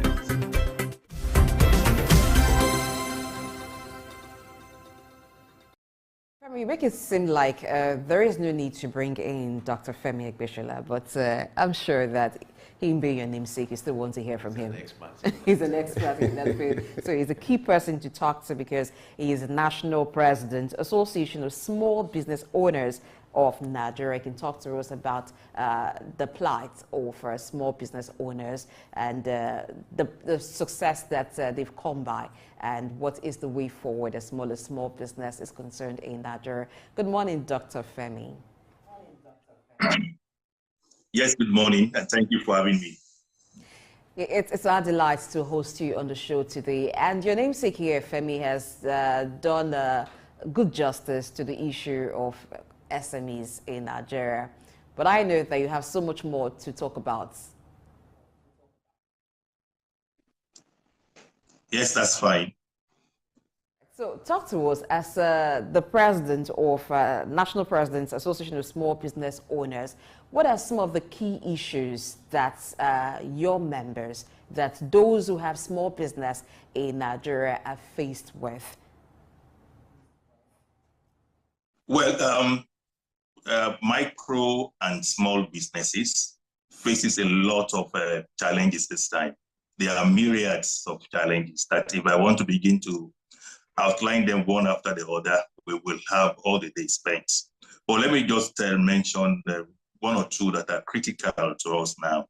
The first is that we feel that government has not been engaging us well enough, because most of the policies that are being made by the policymakers that are targeted to grow the economy, particularly the nano, micro, and small businesses, are not yielding the expected results. And we believe this is so because stakeholders are not being consulted when some of these policies are being made, are being issued. So we believe that more collaboration, more partnership should also be between the stakeholders, the MSME stakeholders, and government, so that we can have a workable policy that we ourselves as business owners can also own and see to it that it works. Another is that quite a number of our members suffer from access to finance, and that is the issue we're talking about today. We've been finding it very difficult to access finance. One place that every other person would like to go to for finance is definitely the commercial banks. But because of the structure of our kind of businesses, it is difficult for us to get funds from the commercial banks. It is the idea that we are not structured enough. We don't have some of the collateral required, some of the documentation required to be able to access this fund. In other climes, micro and small businesses are the engine room of growth. So government makes sure that they have access to finance at all strata, making sure that even the commercial bank have a desk for them.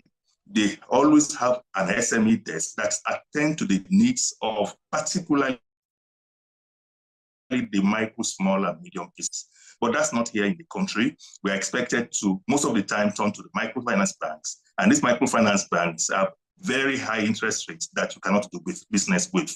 Even when it comes to government intervention, yes, we have had quite a number of intervention programs over the years, but the question is what has been the effect, the positive effect of these intervention funds over the years? You will discover that it is close to nil. One, because the number of those that benefited from those intervention funds are so minute. For example, in Nigeria today, we have over 40 million entrepreneurs, according to our statistics. And if you now do an intervention fund that affects maybe 300,000 entrepreneurs, what is the ratio of 300,000 to 40 million? It will be like a drop in the ocean. Even as at that, we discover that such fund eventually goes to the hand of political entrepreneurs or political business owners. You discover that even when the expected target is so low, even those lower percentage don't even have access to it, because most times it goes to the hand of the political business owners. Even after giving the fund out, the problem we also have is that there's no proper monitoring. You must have a mechanism to monitor and evaluate whatever policy you do, whatever intervention you do, so that you'll be able to ascertain whether it is having its targeted result or not.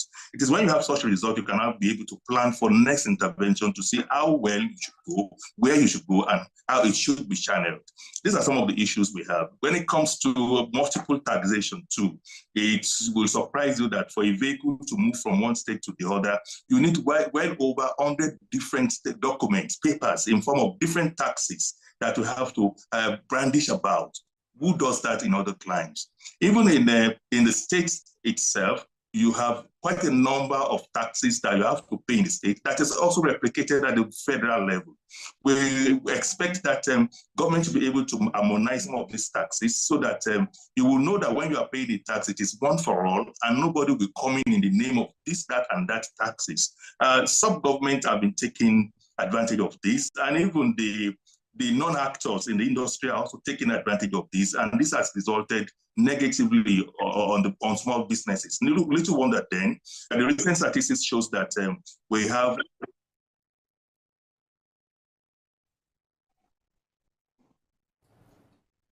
Shall I go on? Please go on. Can you hear me?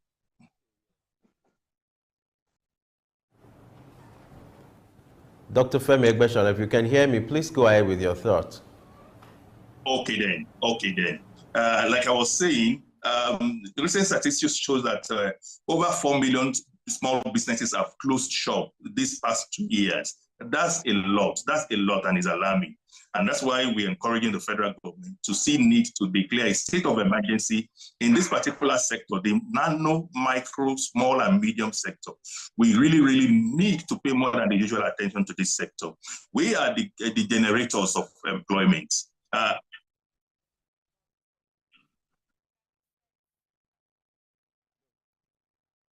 Yes, we are the generators of employment. By the data available to us, we create 96% of the employment in the country today. And that's a lot. And for that sector to continue to thrive, government really needs to do more to keep that sector alive. And that's why we continue to advocate that government pay more attention to the ease of doing business, make sure that the environment is more friendly, so that we can also invite international investors to come and invest in our businesses. If we have investors coming in to invest in our businesses, access to finance will be seamless, because we'll have other alternatives to finance. You will also note that the federal government, in their wisdom about 2 years ago, created what is known as the Nigerian Stock Exchange Growth Board. This growth board is designed to be able to get funding for small businesses that or that ordinarily may not be able to access the stock exchange because they are not public limited liability companies. That's a very good initiative. But the question is, how many SMEs have been able to access this now from that 2 years to this point? It's been very, very, very low because awareness is not there. And some of the criteria to also become onboarded to the growth board has also been a challenge. You can go on and on and on and on, but let me just take a pause here. All right, Dr. Femi, glad you have this interaction with you. Let's look at this survey that suggests that 90% of SMEs fail in their first 5 years in business. Do you agree with this survey, and what do you think could be responsible for this kind of development? Yes, definitely the survey is right because we have also tested it and we've seen that it is actually real. Quite a number of businesses, where for us it's 80%, for 80-90% is more or less the same. But businesses fail in their first 5 years. And there are multiple reasons for that. One of the reasons, particularly here in our client, is that people go into business not because they have the passion for it, but because they just want to make ends meet. They've looked for a job here and there, they couldn't get a job. And somebody somewhere tells them, okay, you can do this, you can do that. And because of the reason of getting money, at least to meet their basic needs, they go into entrepreneurship, they go into business. And such businesses are bound to fail because they do not have the prerequisite knowledge before going to business. They do not have the passion also to run the business. It takes a lot to become an entrepreneur. And most businesses do not become profit-yielding business at the immediate. Some have gestation period of 2 years. Some have gestation period of as much as 4 years. How many Nigerians today can wait for 1, 2, 3, 4 years without making profit and still continue with the business? It's very, very difficult. And that's one of the reasons why businesses are failing. And in other climates, so we have a situation whereby we have institutions that trains you on how to become an entrepreneur. They give you all the skill sets, they give you the capacity, they build your capacity to be able to do business, such that by the time you start the business, you will be able to do well. Beyond that, they also assign to you mentors that will hold you from process start to process finish and be able to give you all the needed guidance and the counseling and support that you will need during the process. But over here, we have that lacking. Quite a lot of business owners do not even know what it's called a mentor, not to talk of having a mentor. That's also a challenge. Then again, most businesses here, when you start, you discover that you will now begin to see quite a myriad of challenges that you are not aware of before you start. Some of these challenges can be mitigated if you have enough fund to be able to cushion the effect during your gestation period. But most times here, you hardly start with enough fund, not to talk of having extra fund to be able to cushion the effect. And what happens? Definitely the business will die. And particularly now, when we rely more on the youth to take over entrepreneurship, we discover that their passion is more for leaving the country, the name of Japa syndrome. So even if they start anything and they see an opportunity to leave the country, they jettison the business and immediately exit the country. And it is because they do not believe in the country, they do not believe in the economy. And at times when you look at it, you really do not have to blame them. Because even those who are already ingrained in the business, that have spent years in the business, are not also doing too well. That can be an encouragement to startups to be able to do well. But I'm happy that last year, the government also thought it wise to bring up an act known as Startup Act, whereby quite a number of supports is rendered for startups now. Quite a number of funding is also being available for startups to be able to access. And the question is, how many startups are also aware of this initiative? Quite a number of them are not aware. So we encourage youths and any other person who want to go into entrepreneurship, I want to make sure that it is sustainable for them to find needs to join a business membership organization. These are where you are going to get some of these updates and insights from time to time to be able to know what is now available through government, what is now available to other international partners or development partners that can assist you to be able to start your business, stay put into it onto the finish line. This is very, very important. Finally, the economy is not also encouraging business at this time. It is the economic environment is very, very harsh. And that beats the case. There's hardly a business you can do now that you will flourish. That means that even if you have all the indices in place, at the moment, if you start a business, there's every likelihood that it will close shop within the first 1 to 3 years, not even 5 years, because the economic environment is extremely harsh. Even giants in businesses are closing shop, not to talk of startups. We hope that government will come up one day, the new government will have on board, to address some of these challenges so that we can grow. We need to grow. We also need to breathe. Small businesses should be allowed to breathe. In allowing small businesses breathe, the Bank of Industry, BOI, and Development Bank of Nigeria, DBN, and also Nexim offer financial support, loans and grants to small businesses. Now, you talked about some small business owners not being aware of these opportunities, but is that the only issue or the only reason why a small business can have access to these loans? Or there are some other factors that makes it impossible for them to have access to it?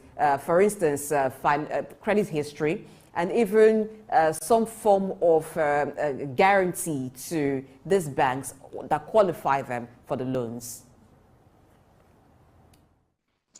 Beyond being aware of these initiatives is the fact that most of them are more or less not accessible to nano, micro, and small businesses. I did say the other time that quite a number of their criteria, their conditions, their documentation is cumbersome and beyond the reach of these businesses. The businesses that are classified as nano, micro, and small are more or less, most times, not structured.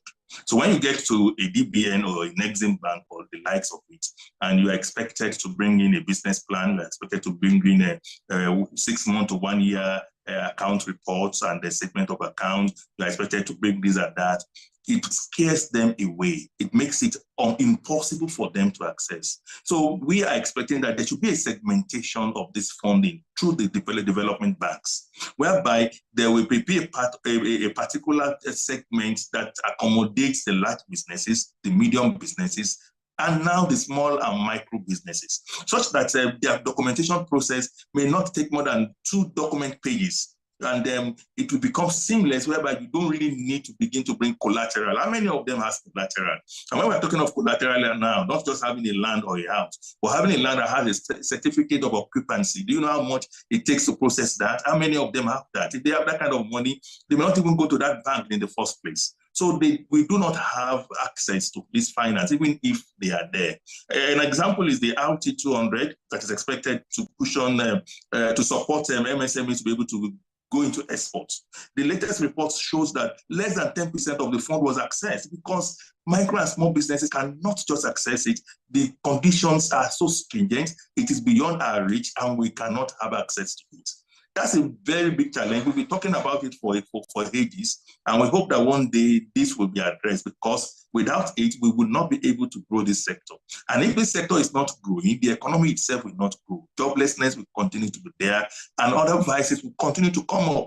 Because when people are not gainfully employed, they will look for other means to make body and soul comfortable. And one way is giving to crime and vices. So the development banks that we have need to also meet with stakeholders. Okay, you are the custodian of these people. You are the umbrella body. How do you think we can meet their needs through you? What are the reasons why they cannot access us? What do we need to do to make it possible for them to access? The issue never has been because they cannot pay. Small business owners have been paying loans. In fact, we are the best payer of loans. We are always the best payer of loans. And that's why you see, when you have cooperative society, the cooperative society thrives because they give out this loan to this segment of people, and they end up paying back the loan. And that's why the small business, the cooperative are growing, the microfinance banks are growing. It means that if the development banks, the commercial banks, are also ready to come to the level of these people, they will also they will make the fund accessible to the people, and these people will definitely pay. This is Early Exchange, shaping policy, advancing development.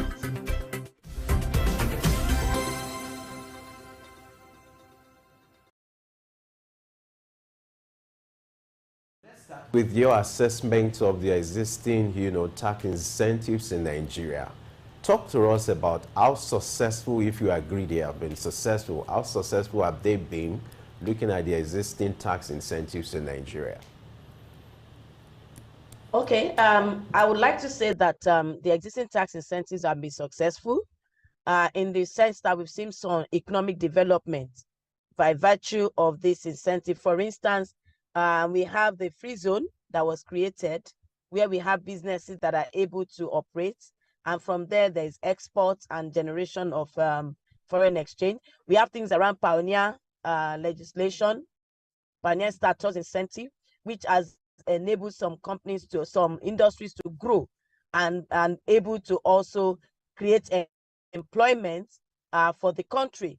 We also have things around, the pioneer is also for tax holidays. We have things around some tax credits, which, for instance, if you look at a road, there was a road infrastructure credit, which was initiated. Is actually a form of incentive or in form of a credit scheme, whereby when corporate organizations support the government in infrastructure, they can get this back in form of credits. And this has also helped in fixing some of our roads. And we've seen the economic impact.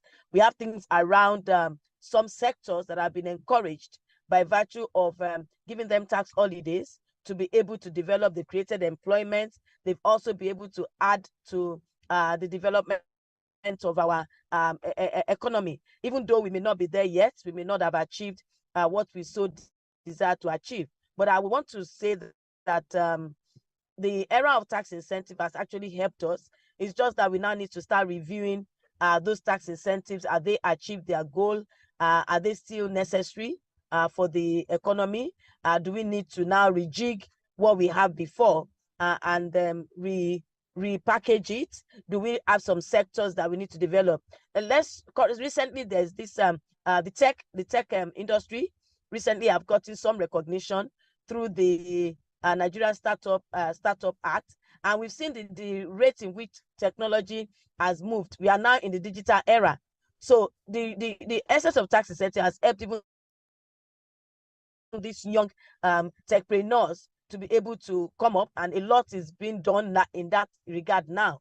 Prior to now, we've seen things around agriculture, some incentives given for loans given to agriculture. The interest on those loans were to some extent tax exempt, so the banks were encouraged to give loans for agriculture. We've seen things around the primary agriculture business. In fact, the Finance Act has also made primary agricultural production to be exempted from tax for a period of a maximum of 6 years.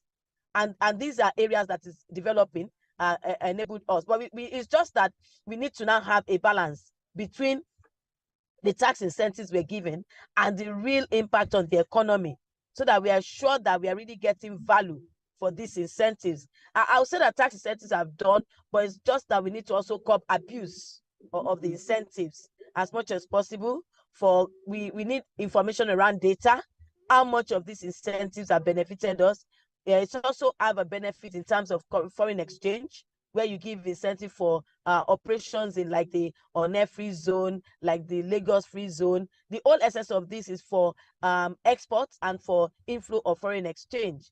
These are all benefits of tax incentives.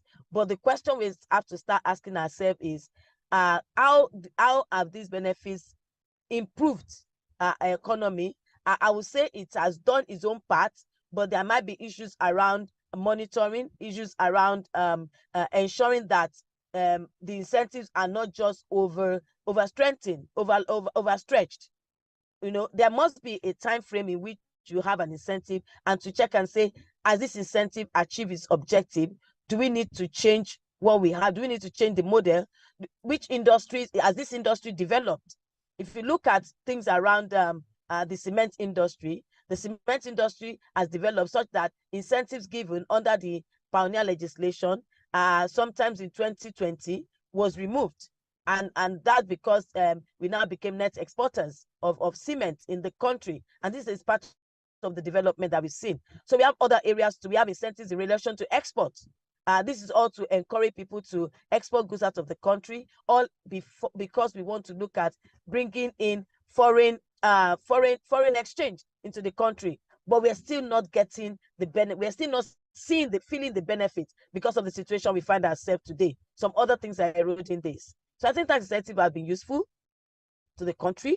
It has helped us in the past. and I believe it can still help. It is still helping, but we just need to go back to the drawing board and see, do we need all the incentives? The current Finance Act 2023 has also tried to see how to reduce some of this incentive, but I think in the bid of doing that, it has to be holistic. It's not just to pick a few, but to look at all the incentives, look at the sectors that are benefiting, the sector that need to be benefited. How do we develop our domestic businesses, manufacturing businesses, and things like that? So there needs to be some reviews around incentives to see whether it's still serving its purpose or needs to be amended or realigned. I think those are the things that we need to do in terms of tax incentives. This is Early Exchange, shaping policy, advancing development.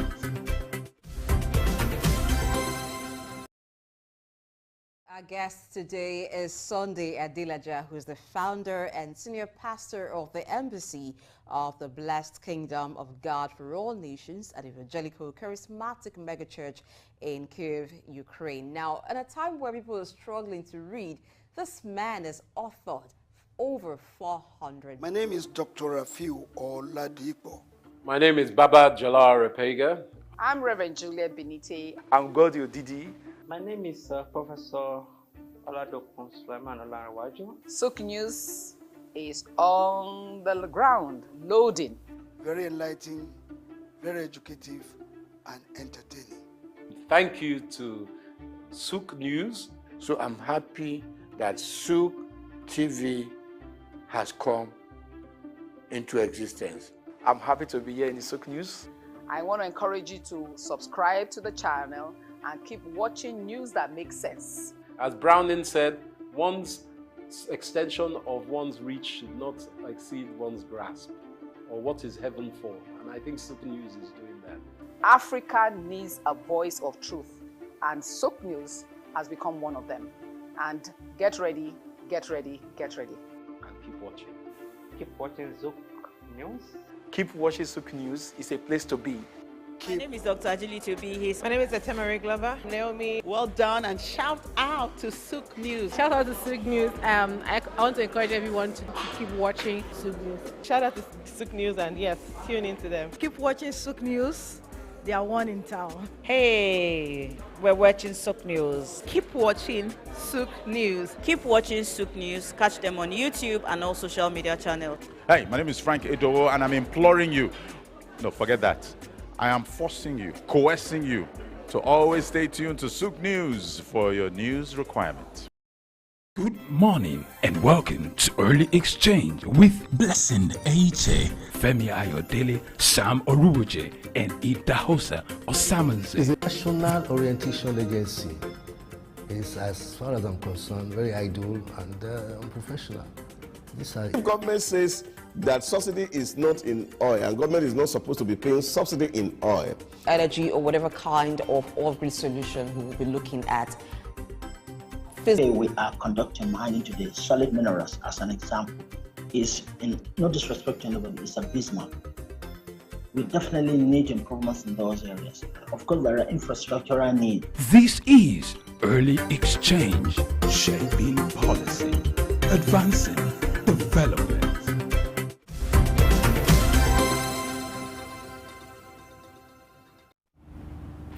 Yes, that video where the SMEs, issues concerning SMEs were talked about, and then we had the chairman, who's the chairman of small and medium enterprises owners, was speaking, talking about the issue of funding, and where he made great appeal to development banks to assist SMEs, and then he talked about how it's not that the issue is with repayment of loans. And he actually said that SMEs are actually the ones who do really pay back loans, and that's why cooperatives are growing. Sam Oruoje is still in the studio to comment on that. And it seemed like the BOI also heard that, and thankfully the BOI and the federal government will be kickstarting a single-digit loans for MSMEs in January. What are your thoughts on this? Well, small and medium enterprises are the real engine of growth in the economy, so the government should focus more in terms of how they can provide financing, whether loan, whether under incentives, so that they can produce optimally to grow the economy. So in the new year, that will be a welcome development if that initiative, supported by Bank of Industry, SMEDAN, and other agencies that are responsible for small and medium enterprises to grow the economy. One of the things our guest highlighted was the fact that most of the small business owners, they don't document their daily operations, lack of documentation, which has also contributed to reasons some of them have not been able to access loans. What is the takeaway for you, and what would be your advisory to small business owners in this regard? Yeah, I think small and medium enterprise owners must find a way to separate themselves essentially from their businesses to a very large extent. So bookkeeping is an essential element of small enterprise. So they must find a way to keep records. Those records will help them to be able to assess financing from development and credit banks. So for them to be able to assess financing, the essential element of basic bookkeeping is essential, and there's an extent to which you can grow your business. Then you need to separate, even if it's a sole proprietorship, to separate yourself slightly from the business so that you're able to have records. And it's records that somebody who's appraising your credit will rely on to make an informed decision to be able to extend some further credit for you to grow your business.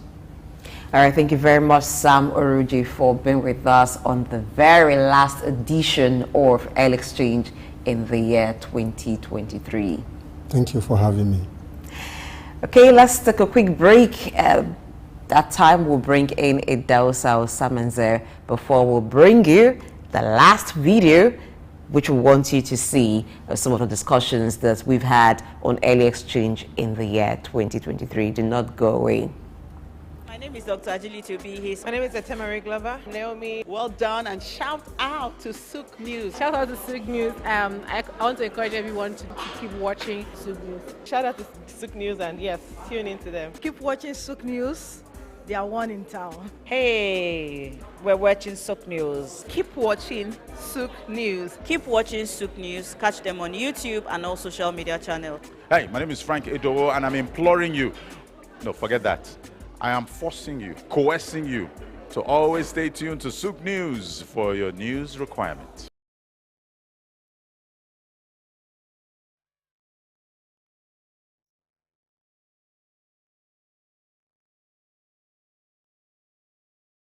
Let us also give thanks for Jesus, because Jesus is the reason for this whole season. It's also the reason why we have hope that as we journey into the new year, it will not be in vain, and that things will get better. This Christmas, I'm joining this unit in wishing Nigerians, wherever they are, saying to them, Merry Christmas. The church is wishing everybody a Merry Christmas, a happy and prosperous New Year. I wish everybody a Merry Christmas and Happy New Year in advance. I wish everybody in Nigeria Merry Christmas and Happy New Year in advance. God bless Nigeria. God bless everybody. Have a good Christmas. Have a Merry Christmas. I wish you all the best. My greetings go first to the President, His Excellency Bola Ahmed Tinubu, and his wife, Senator Remi Tinubu. As we celebrate Christmas, I want to greet the Lagos State Governor, Babajide Sanwo-Olu, the Oba of Lagos and his traditional chiefs, the Catholic Bishop of Lagos, Dr. Adewale Martins, and all Nigerians. I wish you all a very happy Christmas. Good morning and welcome to Early Exchange with Blessing H.A., Femi Ayodele, Sam Oruwoje, and Idahosa Osamanze. It's a national orientation agency. It's, as far as I'm concerned, very idle and unprofessional. If government says that subsidy is not in oil and government is not supposed to be paying subsidy in oil, energy or whatever kind of off-grid solution we will be looking at. Today we are conducting mining today. Solid minerals, as an example, is, in no disrespect to anybody, is abysmal. We definitely need improvements in those areas. Of course, there are infrastructural needs. This is Early Exchange, shaping policy, advancing development.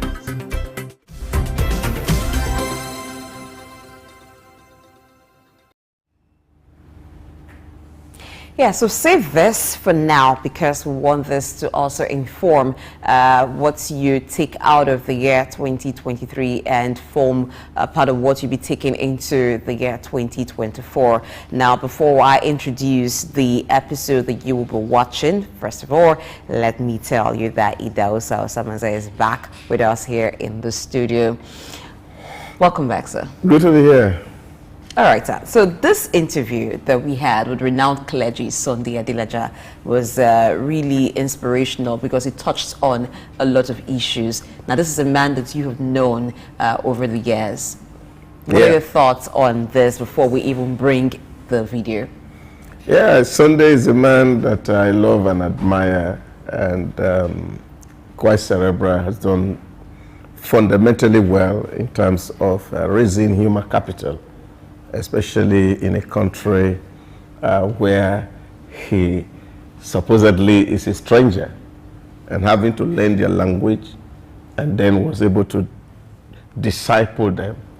And not just discipling them, but transforming the entire of Ukraine. And it's on record that the Orange Revolution of 2014 was a byproduct of his values that were inculcated in the follower of the gospel. And we saw the transformation that come with the democratization of Ukraine. All right, so let's not talk about it all by ourselves. Let's allow you enjoy this interview with Sunday Adilaja, where he talked on policy and value system. Enjoy. My name is Dr. Ajili Tobi. My name is Etemari Glover. Naomi, well done, and shout out to Souq News. Shout out to Souq News. I want to encourage everyone to keep watching Souq News. Shout out to Souq News, and yes, tune into them. Keep watching Souq News. They are one in town. Hey, we're watching Souq News. Keep watching Souq News. Keep watching Souq News. Catch them on YouTube and all social media channels. Hey, my name is Frank Edowo, and I'm imploring you, no, forget that. I am forcing you, coercing you to always stay tuned to Souq News for your news requirements. Good morning and welcome to Early Exchange with Blessing Aiche, Femi Ayodele, Sam Oruoje, and Idahosa Osamaze. It's a national orientation agency. It's, as far as I'm concerned, very idle and unprofessional. If government says that subsidy is not in oil and government is not supposed to be paying subsidy in oil, energy or whatever kind of off-grid solution we will be looking at. Today we are conducting mining today. Solid minerals, as an example, is, in no disrespect to anybody, is abysmal. We definitely need improvements in those areas. Of course, there are infrastructural needs. This is Early Exchange, shaping policy, advancing development.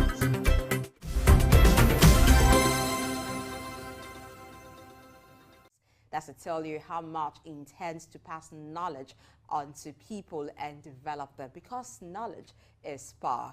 Today, let's have Sunday Adilaja as we delve into his word and also the contributions he's made to the world through evangelism and other works that he's been doing. I'm not here alone to explore the word of Sunday Adilaja. Femi Ayodele is also in the studio. He's a journalist, a writer, he author of so many books which have also blessed life and inspired a lot of young people across the world.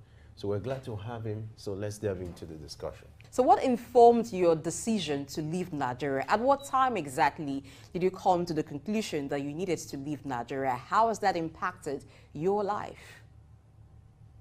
Well, I left Nigeria close to, going to about 40 years ago. when I was 19. This was in the 80s.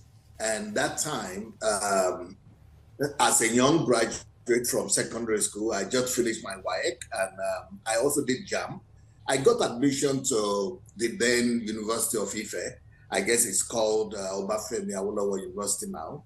But even though I was living less than 2 hours away in Ogun State, I'm from Ogun State, so in a village close to Ijebu-Ode.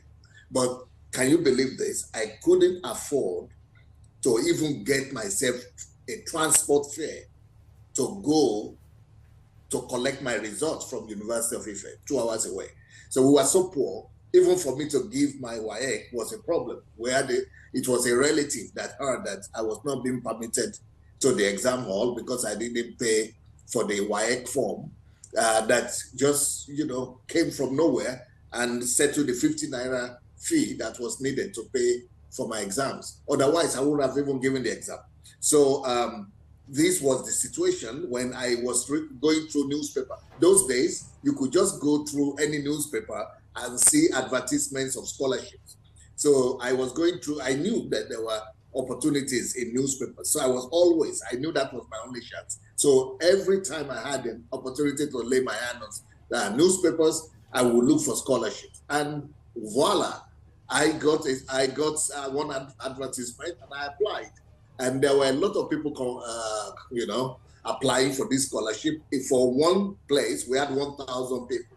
So we had 300,000 applications. They were only going to take 300 students for scholarship. So this is how I got my luck in life. And I got a scholarship to study in the former Soviet Union. Dr. Adelaja, your story has been very inspiring to a lot of young people across the world. I would like you to talk about what do you think is responsible or the secret of your success? You are pastoring at a point in Ukraine before the war broke out, an all-white church, about 90 or 99% all-white. What will you attribute your success to, and what has been the secret over the years?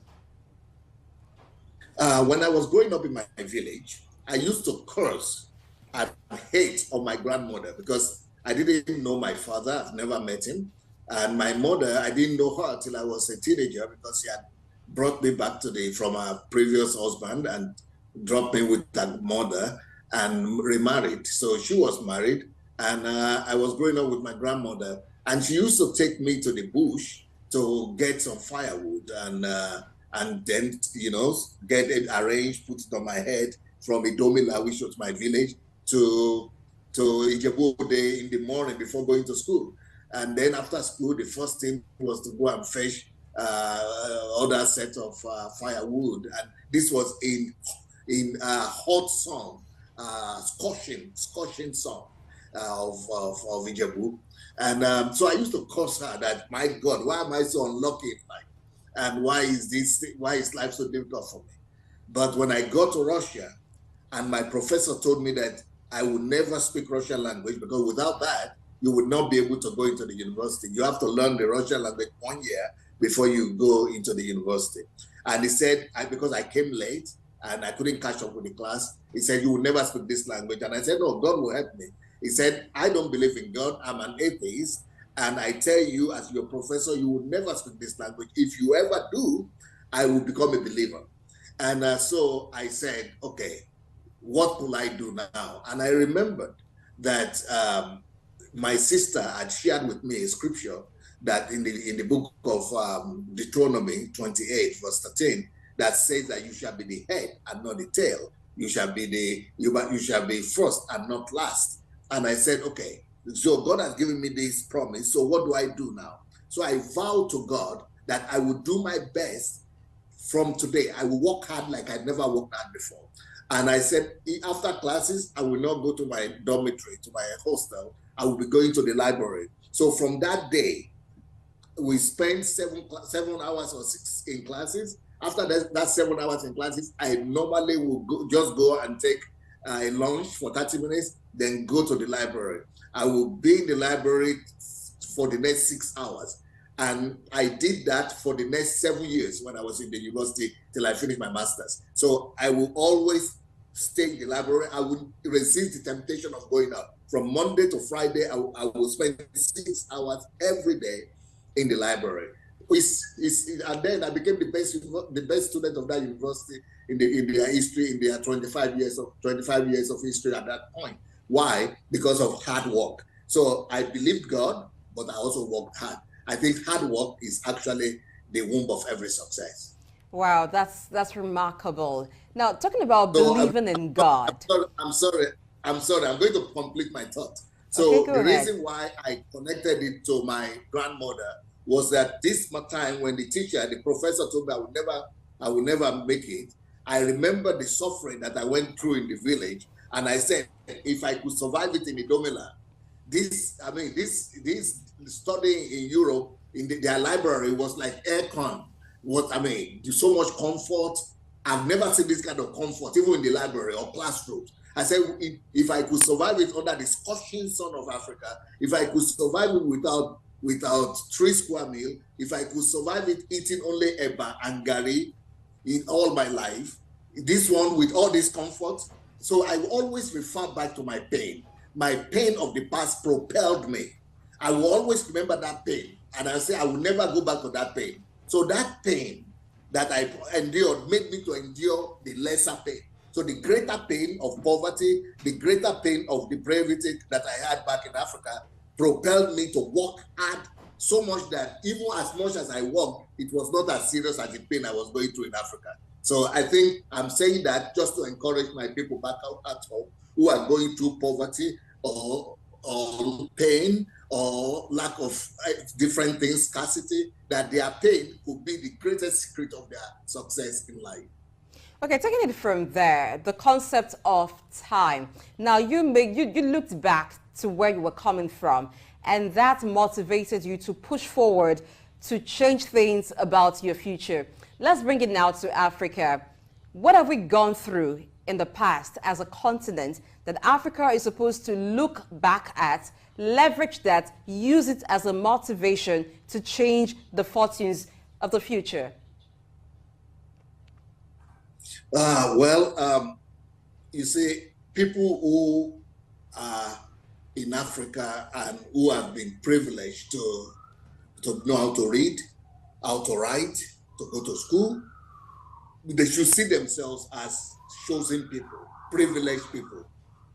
Because in Nigeria, for example, about 50% of our people still cannot read or write. So we who are able to read and write, we are the elite of our society, especially those who have finished higher education, university. So we have to look at that as an opportunity to become a ladder and a bridge to our less fortunate countrymen and compatriots. So if God has given me opportunity to even be able to read, how am I using that ability to read other than for myself? Could I just organize a class for adult education for people who cannot read or write? Anything we know, we should be sharing it with people who don't know what we know. So if I have any insight in anything, if I have any skill, why don't I use my weekends or my Saturday, my Sunday to gather young people and share the skills that I have? If we will be our brother's keepers, if we will take our time to share whatever we have with people who don't have as much near us, Africa will become a greater place rather than just waiting for the government or the president to come and resolve all our problems for us. Africa records millions of people flocking to religious organizations, religion activities, events, church activities. Yet, our continent or society is still ravaged with corruption, impunity, and all that. Talk to us about the missing links and what can be done to fix them. Why do we have this kind of development in Africa in spite of our religious disposition? Well, one of the greatest problems that we are facing is that we have embraced Christianity as a religion, but not as a way of life. So what we are doing is that we are going to church that's become like a culture for us now. And we go to church, and then when we go to church, we pray to God that God should come and help us resolve our problems. Well, that is why I wrote my book that you people probably have heard about, that only God can save Nigeria. No, what a myth. It's a myth to think that God will come and save Nigeria. I mean, people who don't believe in Christianity, like Saudi Arabia, Arab Emirates, Kuwait, all those are Muslim countries. They didn't wait, just praying. In America, England, Germany, France, they didn't wait for God to come and build their countries for them. They used the principles of the Bible, the script, the principles of hard work, the principles of dignity of labor, the principles of integrity, the principles of faithfulness in little, the principles of productivity, principles of process of production. And all those principles are from the Bible. They took those principles and build them as principles to engineer them to build a better society. But what we have done is that we have taught our people to pray and to wait on God to come and do for them what they could do for themselves. It's a tragedy, actually. Religion has become our hindrances, a hurdle in our development, unfortunately. Religion is supposed to propel us, supposed to be our propeller, but it has become a hurdle in the path of our growth.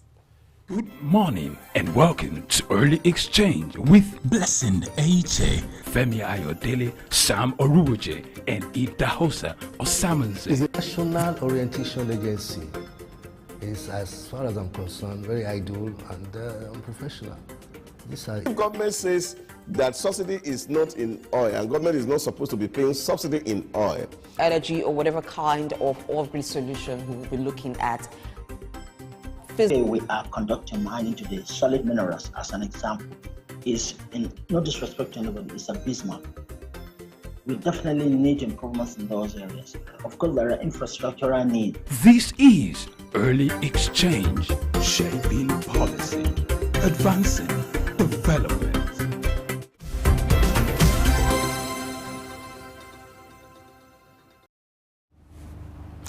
There are very brilliant submissions there made by Sunday Adelaja. Religion should be a propeller, not a hurdle.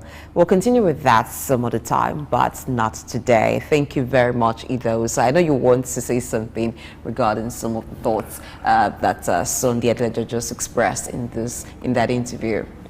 Yeah, just to amplify the things he said, which for me they are very, very vital and critical, and that is the value that is placed on hard work, the value that we place on thrift, the value that we place on excellence and efficiency in everything we do that brings success to us.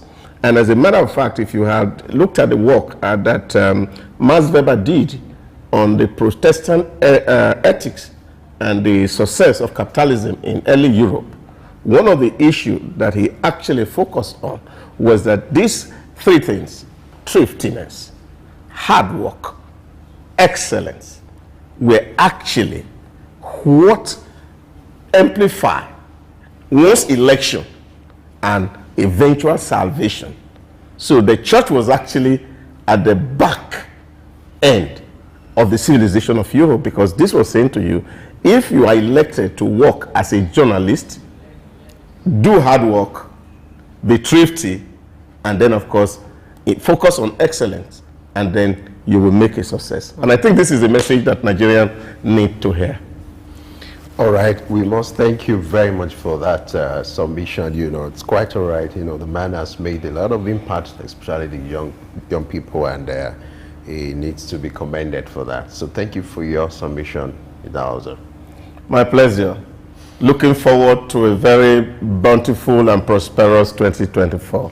Yes, it is. Now it's time for sport. You know, let's just wrap it up with sport, and our sport journalists and our sport anchors, Juvi and Charles, they are waiting to give you the best of sport. Take it away. I'm okay. My name is Raymond Bola Brown. Hi, my name is Fred Amata, and you are on to Souq News. If you are watching this channel for the first time, make sure you continue to watch it, because this is Souq News. Shout out to Souq News. Actually, I don't know. I really enjoyed the little moments I spent with you, and I think with more of this. Souq News. Here's the Souq News, who had the courage to transcend a locked-off camera and actually have a conversation with a human being. It's a pleasure, Souq News. Thank you very much. My name is Olatunji Shoti Miri. I'm a performing artist and, television radio presenter and a university lecturer, Unilag. Keep watching Souq News.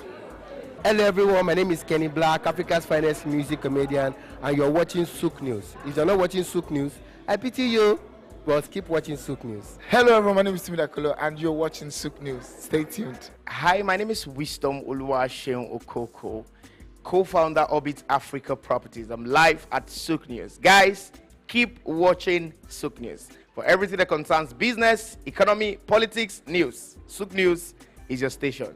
Good morning and welcome to Early Exchange with Blessing Ache, Femi Ayodele, Sam Oruoje, and Idahosa Osamanze. It's a national orientation agency. It's, as far as I'm concerned, very idle and unprofessional. If government says that subsidy is not in oil and government is not supposed to be paying subsidy in oil, energy or whatever kind of oil-green solution we will be looking at.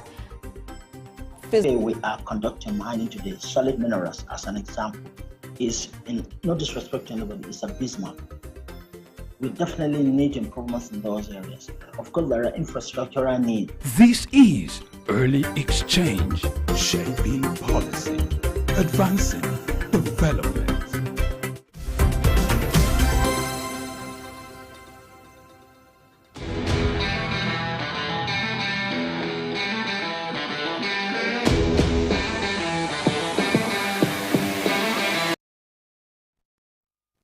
Hello there, glad to have you join us for Sports View on Early Exchange. This is the last edition for the year. You know how it is, we're bringing sizzling information there is about the sporting world.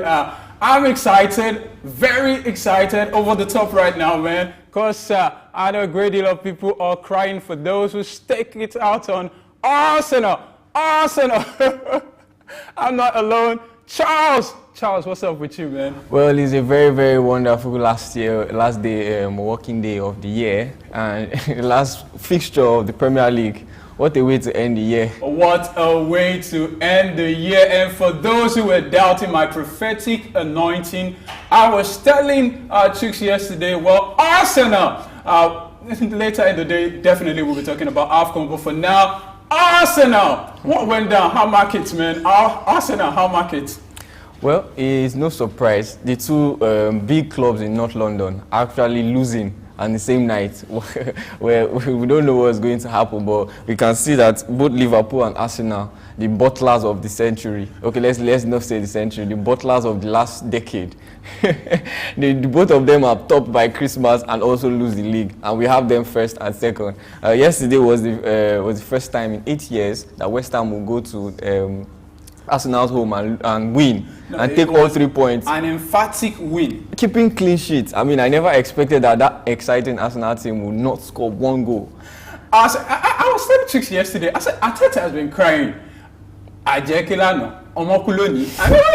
man, Arteta has been crying, man. We're not going to sell anyone. We need to bring new guys. And it happened. I was very prophetic yesterday. Well, you can't take away the excitement or their creating ability. They create a lot. They play excitingly well. They play nice football, but it's just the end product that makes you. Which is what really matters. Yeah, that's what really matters. And they need to go into the January window transfer and get a top striker, a striker that can deliver, a striker that can end their playmaking. You get me? You find them having all the possession, making all the passes, but no end result.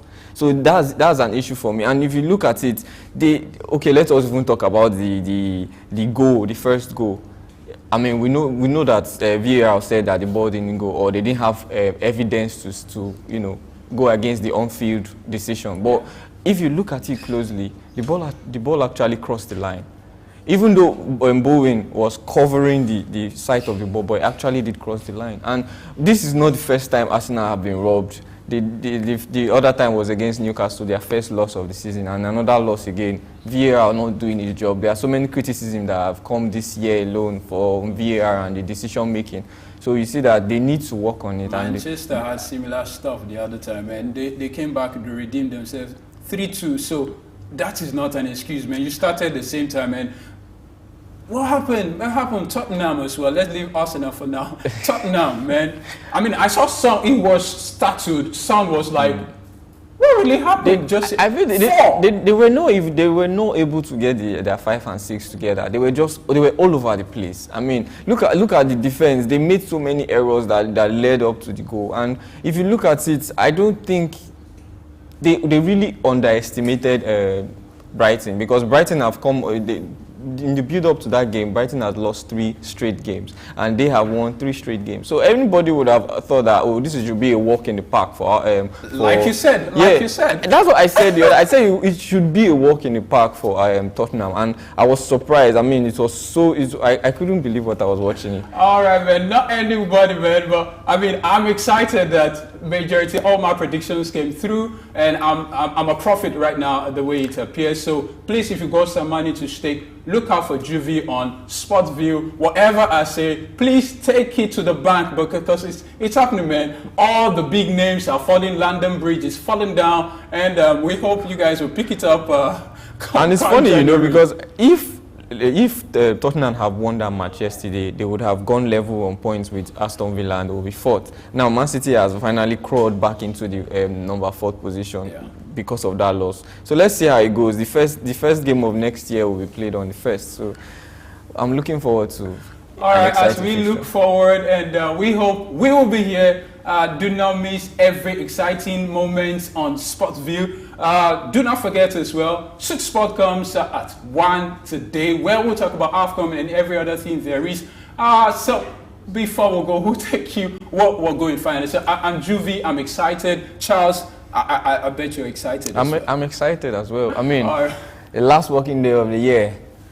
All right, for me, it's not the last working day. All right, because work continues immediately. We take you from here down to the early exchange studio, where Femi Ayodele is waiting to wrap it up for today. We love you. Enjoy the rest of your weekend. Goodbye.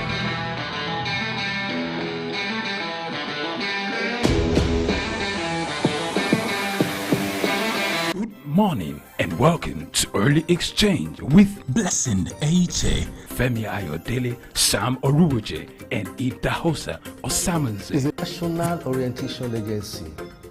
It's, as far as I'm concerned, very idle and unprofessional. If government says that subsidy is not in oil, and government is not supposed to be paying subsidy in oil, energy or whatever kind of oil-grid solution we will be looking at.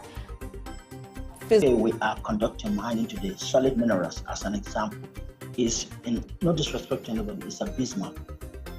We definitely need improvements in those areas. Of course, there are infrastructural needs. This is Early Exchange, shaping policy, advancing development.